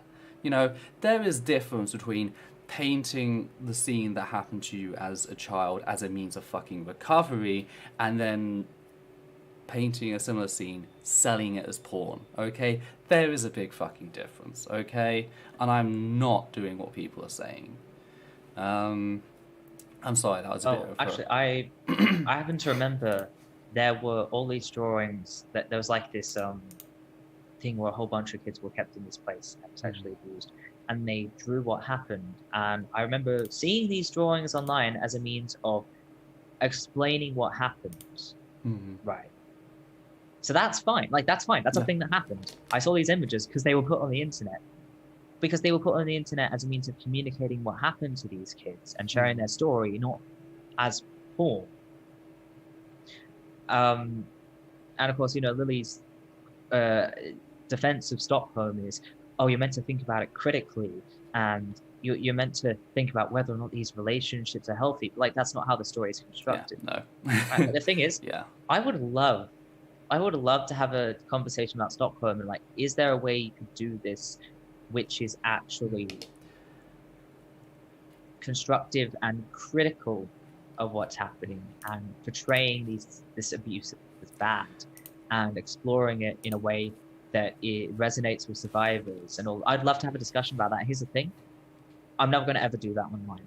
I would never have that discussion online or in like an uncontrolled space where I might have that discussion individually with friends who I know they know what we're talking about, but I would never have that discussion online. I probably would never write anything down, because there's a certain kind of person who the minute you say there's nuance here, or like there's a way to portray this, or we can have a discussion about it, they grab a pen and a pad ready to write down anything they can use in it as an excuse to write another Stockholm. There are, if anyone were ever to try and write about these topics, I have like so many fucking caveats. Like, you have to be a survivor, you have to be writing with survivors in mind, you have to make sure like XYZ never happen. Like, so many fucking caveats you need to include for stuff like this, because there are just so many people like Lily who just the second it looks like there's wiggle room, they grab their pen and their pad. Like, how many excuses can I get down? I mean, and it's horrible because there are ideas to explore. Like, art is a way of communicating and exploring ideas the same way as telling them to you plainly, as like I'm doing now. And you could use art to communicate your story or to explore how you feel, and it could be a benefit to the world, but we can't because of these fucking people who are trying to use it to put out hurtful content like Stockholm. I mean, another example this reminds me of actually is at college level, I studied 3 books. All 3 books had child rape in them. 2 of them pissed me off, 1 of them didn't. You know, we did The Kite Runner by Kalal Hosseini. We did The History Boys by Alan Bennett, and we did The Lovely Bones by Alice Sebold. The Kite Runner involves child rape. It also does it in a manner that is queer-coded to demonize the Nazi as being like secretly gay, and that's also why they're a terrible person. So like, there's a whole lot of shit there. It is horrifically handled, and Alan Bennett goes right ahead and fucking glorifies child sexual assault. And if you asked if I punch either of those 2, I probably would punch either of those authors. Probably. Okay, I'd definitely punch Alan Bennett, but when it comes to Alice Sebold, she was a victim of rape. That's one thing that stands out. She was the victim of rape, and her book, the book itself, The or? Lovely Bones, is focused about a child victim of rape she was also a child when she was raped, I should say, Alice was. A child victim of rape, and how the whole family like breaks apart afterwards and then like supports each other. And it does follow the rapist throughout his life, as he continues to live, etc. But you're not like left with any ambiguity in it, and it's not handled poorly. And it's a book that I actually gained a lot of personal insight from. You know, the ending leaves no doubts, as the rapist or behind the book gets literally divine retribution at the end. You know, he gets icicled and falls into a ravine where he dies a very slow, painful death. Spoiler. It came out in 2002. It came out in 2002, okay? If you haven't read it yet, sorry. Hey, from my perspective, underneath my mountain, that's brand new. But anyway, you know, I don't take an issue with people approaching the topic if they can do it well, like Alice did. But I don't fucking need another Khalid Hosseini or fucking worse, Alan Bennett, okay? And by the way, Alan Bennett's History Boys, not the only one. There was another fucking book which deals with pedestry and glorifies it as well. He has serious problems. And it's a fucking disgusting fact that he is seen as a gay icon, and the school promoted it that way to us as like, oh, this is inclusivity, like broadening. You know, it's like, oh, this is just fucking sick. And like the worst bit is, our fucking English teacher was like, she fucking adored Hector, which, if you know anything about the book, is a big red flag. Something like this, I wish I hadn't given up my gay card so I could give an extra special fuck you to that guy.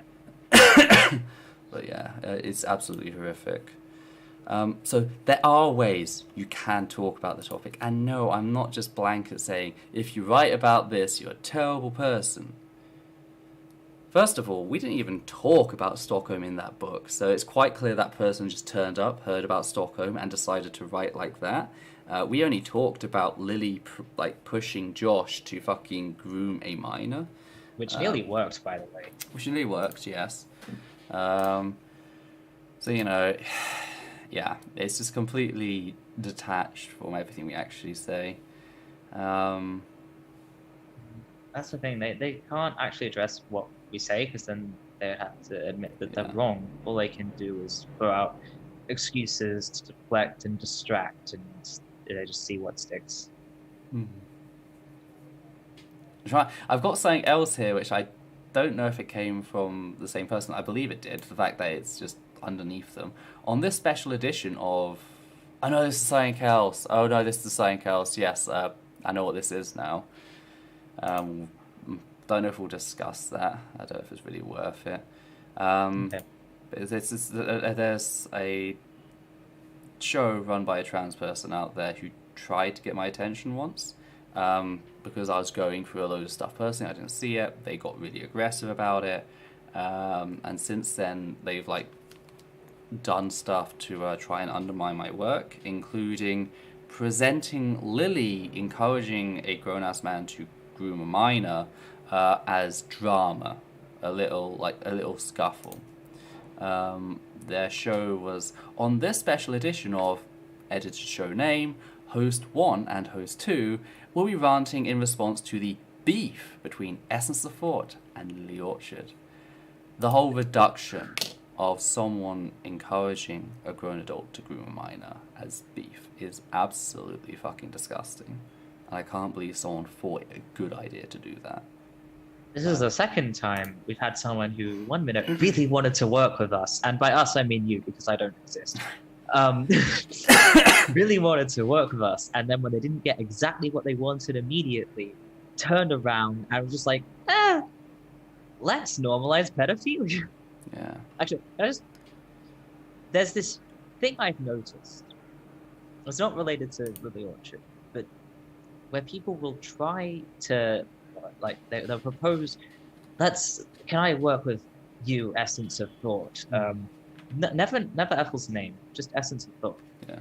And then if they don't immediately get exactly what they want, or if they get any kind of criticism or pushback or whatever, they just immediately do a 180, and then they go from wanting to work with us to like we're the worst people on the face of the earth. It's just really fucking gross because they're so clearly just abusing Ethel for clout. It's just. But anyway, if any of you are watching, fuck you. Okay. So we finally come to my first and thus far probably only interaction with Lily. So what happened is after the last video went out, I noticed Lily had a stream. And that stream was Kingdom of Hearts, and I turned up. And I noticed this stream was Kingdom of Hearts, children's game, all about children's IPs, etc. And in the description, it stated that it was Lily encouraging the her audience to engage with her sexually. And first thing I did is log out, and I see, oh, the stream isn't age restricted at all. So she's streaming a children's game, not age restricted, encouraging people to engage sexually, and I pointed this out, like the fact that I was taking like evidence of this. She argued against it in the stream, like really viciously. Oh, I'm apparently a TERF, according to her.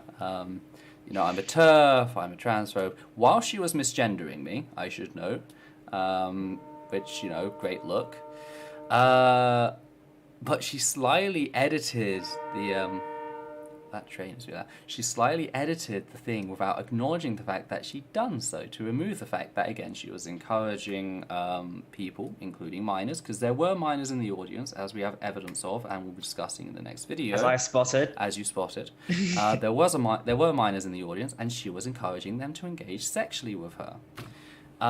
So, after that, she takes to Twitter and she decides to come for me. She actually unblocks me. She had me blocked after the video shortly went out. She unblocks me, and then she comes in because I stated in response to someone else, quote, the fact that Lillian Orchard took time to explain how she wasn't joking, the fact how she's conveniently ignoring this entire time, a fact she's conveniently ignored this entire time, refusing to show you what she actually said because it reveals just how much of a liar she is. Nobody held a gun to Lily's head. She chose to do this. Now, of course, this is end quote. Now, of course, this is in relation to the encouraging Josh to groom Inkros, to which Lily actually came out of her Twitter and decided to respond with quote, "The gun to head defense, because as we all know, all abuse is physical. If I believed you cared about the situation at all, I would talk with you about it because it's actually from a painful part of my life, from an abusive former friend. But you don't. You don't really care." End quote.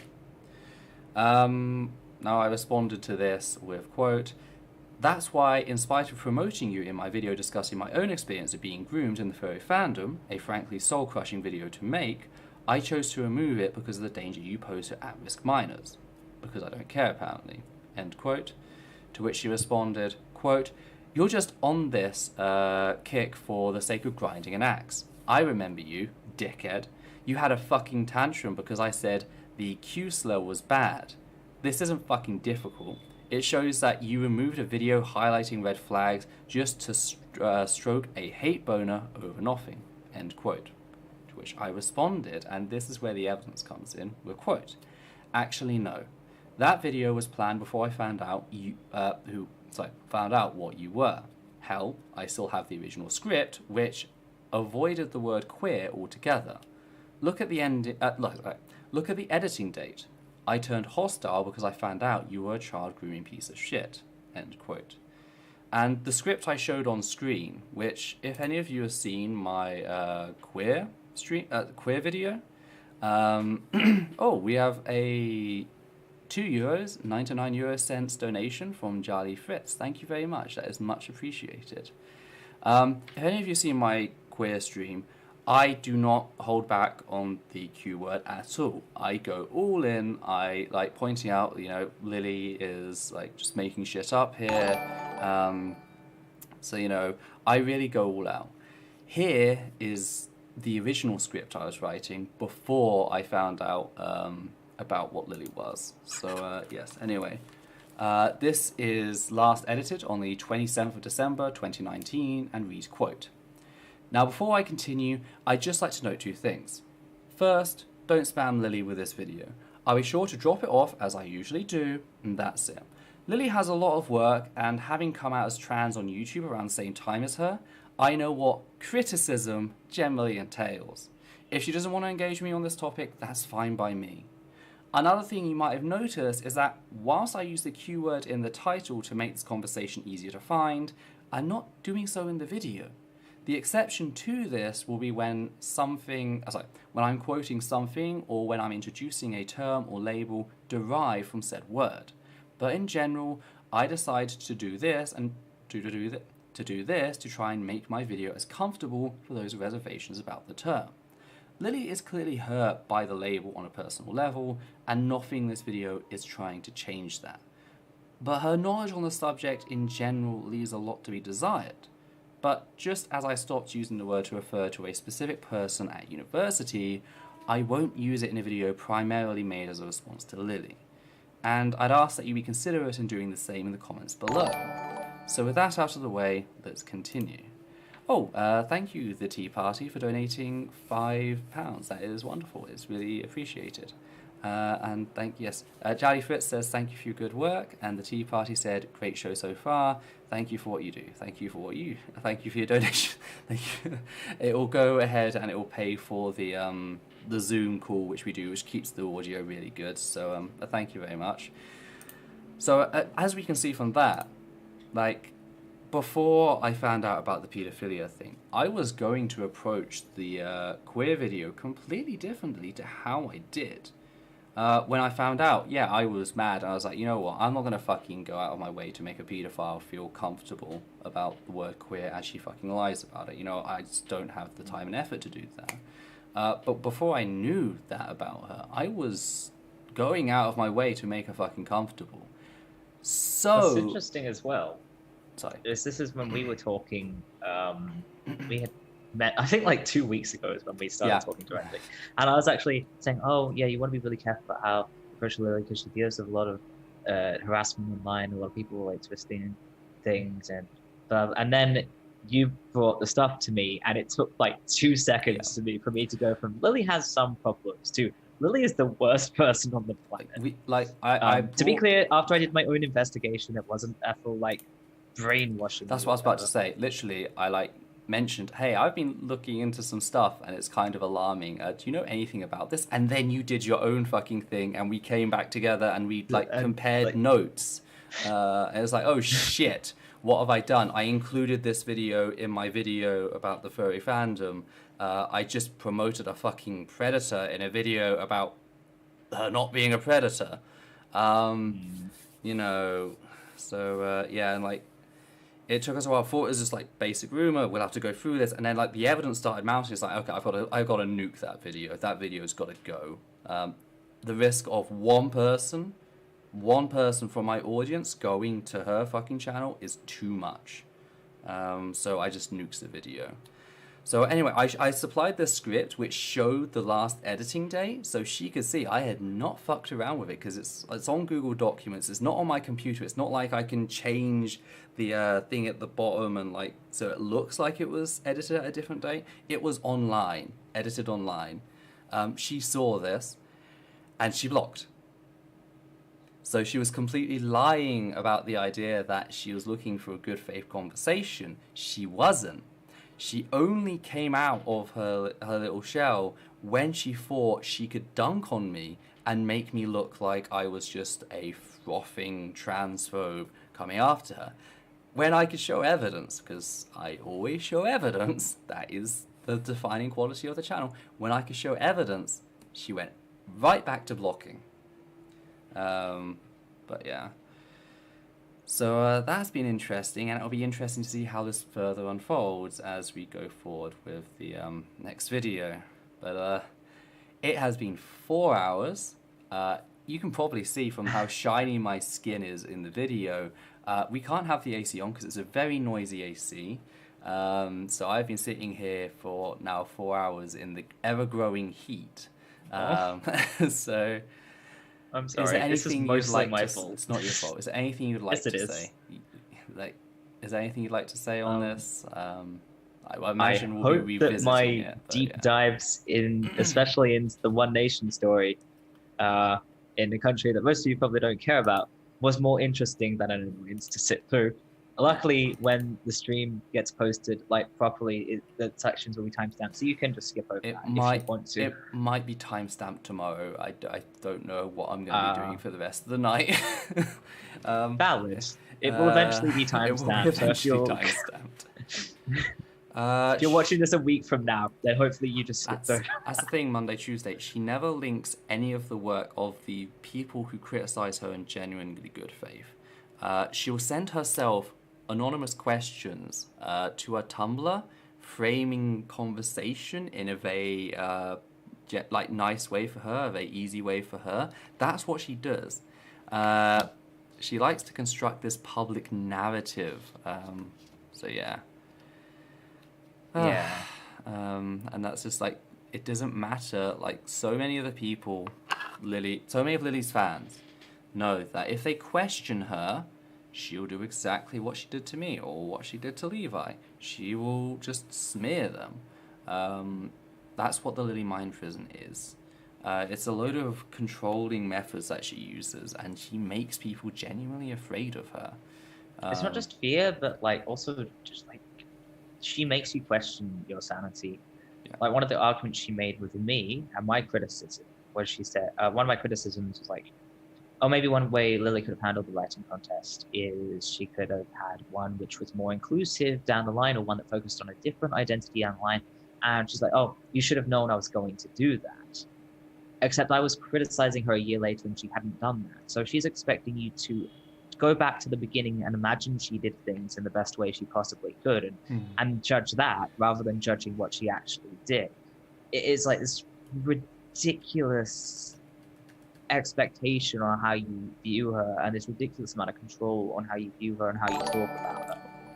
We have a $5 donation from Painted Dead who says, "Shiny stream. What I learned from streaming is to turn the AC low as you can handle before, as low as you can, as low as you can handle beforehand, and let it slowly heat up." Yeah.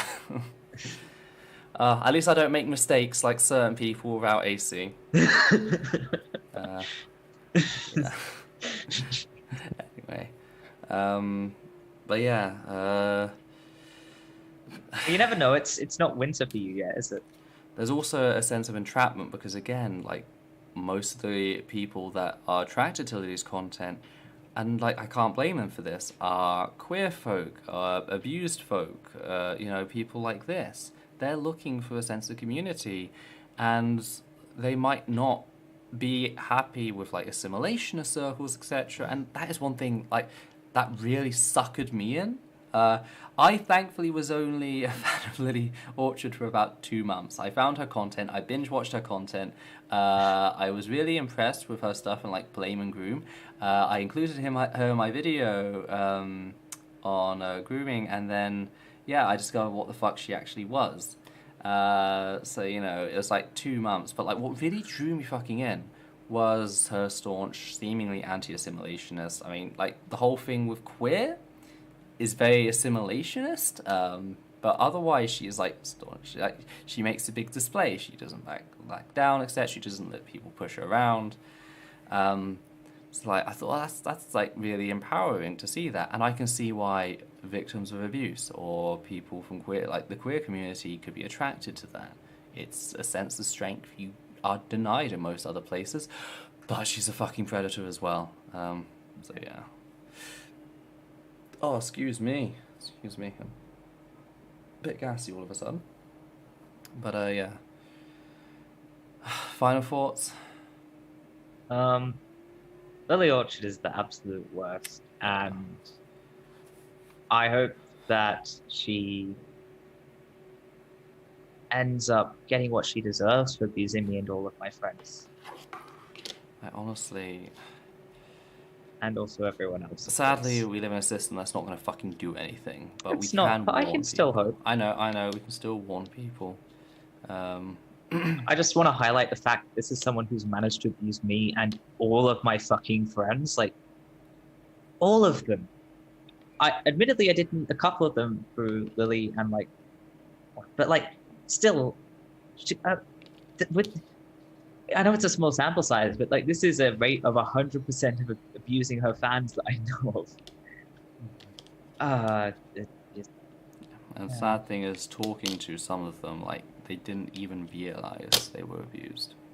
No. Like, they didn't even realize some of the behavior was wrong. I really can't blame them when, you know, you come from, like, if you're born into abuse, you grow up with abuse, it's all you ever know. Then, of course, you're not going to realize that you're being abused.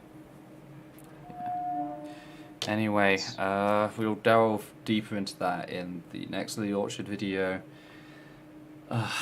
I've just had a hell of a week with, like, the other video that I've been working on involving, like, Disney. If you watch Thought Slime, you know what that Disney video is about. I've taken a bit of a different turn. And just with, like, the research I do in the background, I have potentially stumbled across a case of a really popular secularist cooking the numbers of their award-winning book. And it's just like, this started with me like, Disney and wokeism. It's like, this secular author is cooking the numbers on colonial violence. Sure. Why are you such a chaos fox? Why are you such a chaos fox? Do not let me deep search things, okay? But yeah. So that will be out whenever it's out. I don't know how the illness is gonna go, because I hear some people sort of relapse for a little bit. Like, I think I've held up quite Disney World Resort. I think I've held up quite well, considering I was, like, nearly dead a couple of weeks ago. Yeah, please don't die. I won't. Yeah. Anyway, if you appreciate what we do, you can always support us on Patreon. Share this video. Well, stream. It's a stream, not a video. I'm so used to saying video on everything. Share the stream, like, subscribe, the usual. Throw it at people. You know, all the basic stuff. It really does help to have it shared about, because it lets people know that, hey, there is an anti-assimilationist stream out there. Because, like, when I was, like, first of all, when I got tired, I was like, okay, we can miss one thing. And then it was like, when I got ill, I was like, oh shit, we're going to miss a second stream. I got really fucking, like, upset about that, because there aren't many anti-assimilationist, like, streams here on YouTube for, like, a trans focus or anything. It's like, I feel like I'm failing to give people what they need. And my wife needs my attention. I'll be there in a couple of minutes, okay? I need to... This is my wife, Adita. I just need to, yeah. Anyway, I was really upset about, like, not being able to do the stream, because I know that it serves an important... I think it serves an important role. There goes Ethel getting a bigoted, a big view of what she does here. Yeah. I don't know. I think it's important. But, yeah. Anyway, I'm just going in circles, so I shall bid you well. I agree, though. The stream serves a very important purpose. Being anti-assimilationist, and more importantly, providing a platform for a squawking bird. But thank you for all turning up. I know some of you do very early, I know some of you do very late. It's really appreciated, and I hope you all still gain something from this. Hopefully the next stream will be slightly more collected, but we'll just have to see how I recover and everything, and yeah, take it as it comes. But yes, you can always message us stories. We do have the Swedish story, which we are looking into, if the person who sent that in is watching. I just, like, couldn't do it in time, especially with how much backlog we had, so I will look further into it if I can for the next stream. Okay, so thank you all for turning up. We'll leave things running for 10 minutes, so you can sort of say goodbye to each other. But yes, is there anything you'd like to say, Levi? Thank you everyone for watching, and we'll see you next time. Okay. Bye. Take care, everyone. Bye.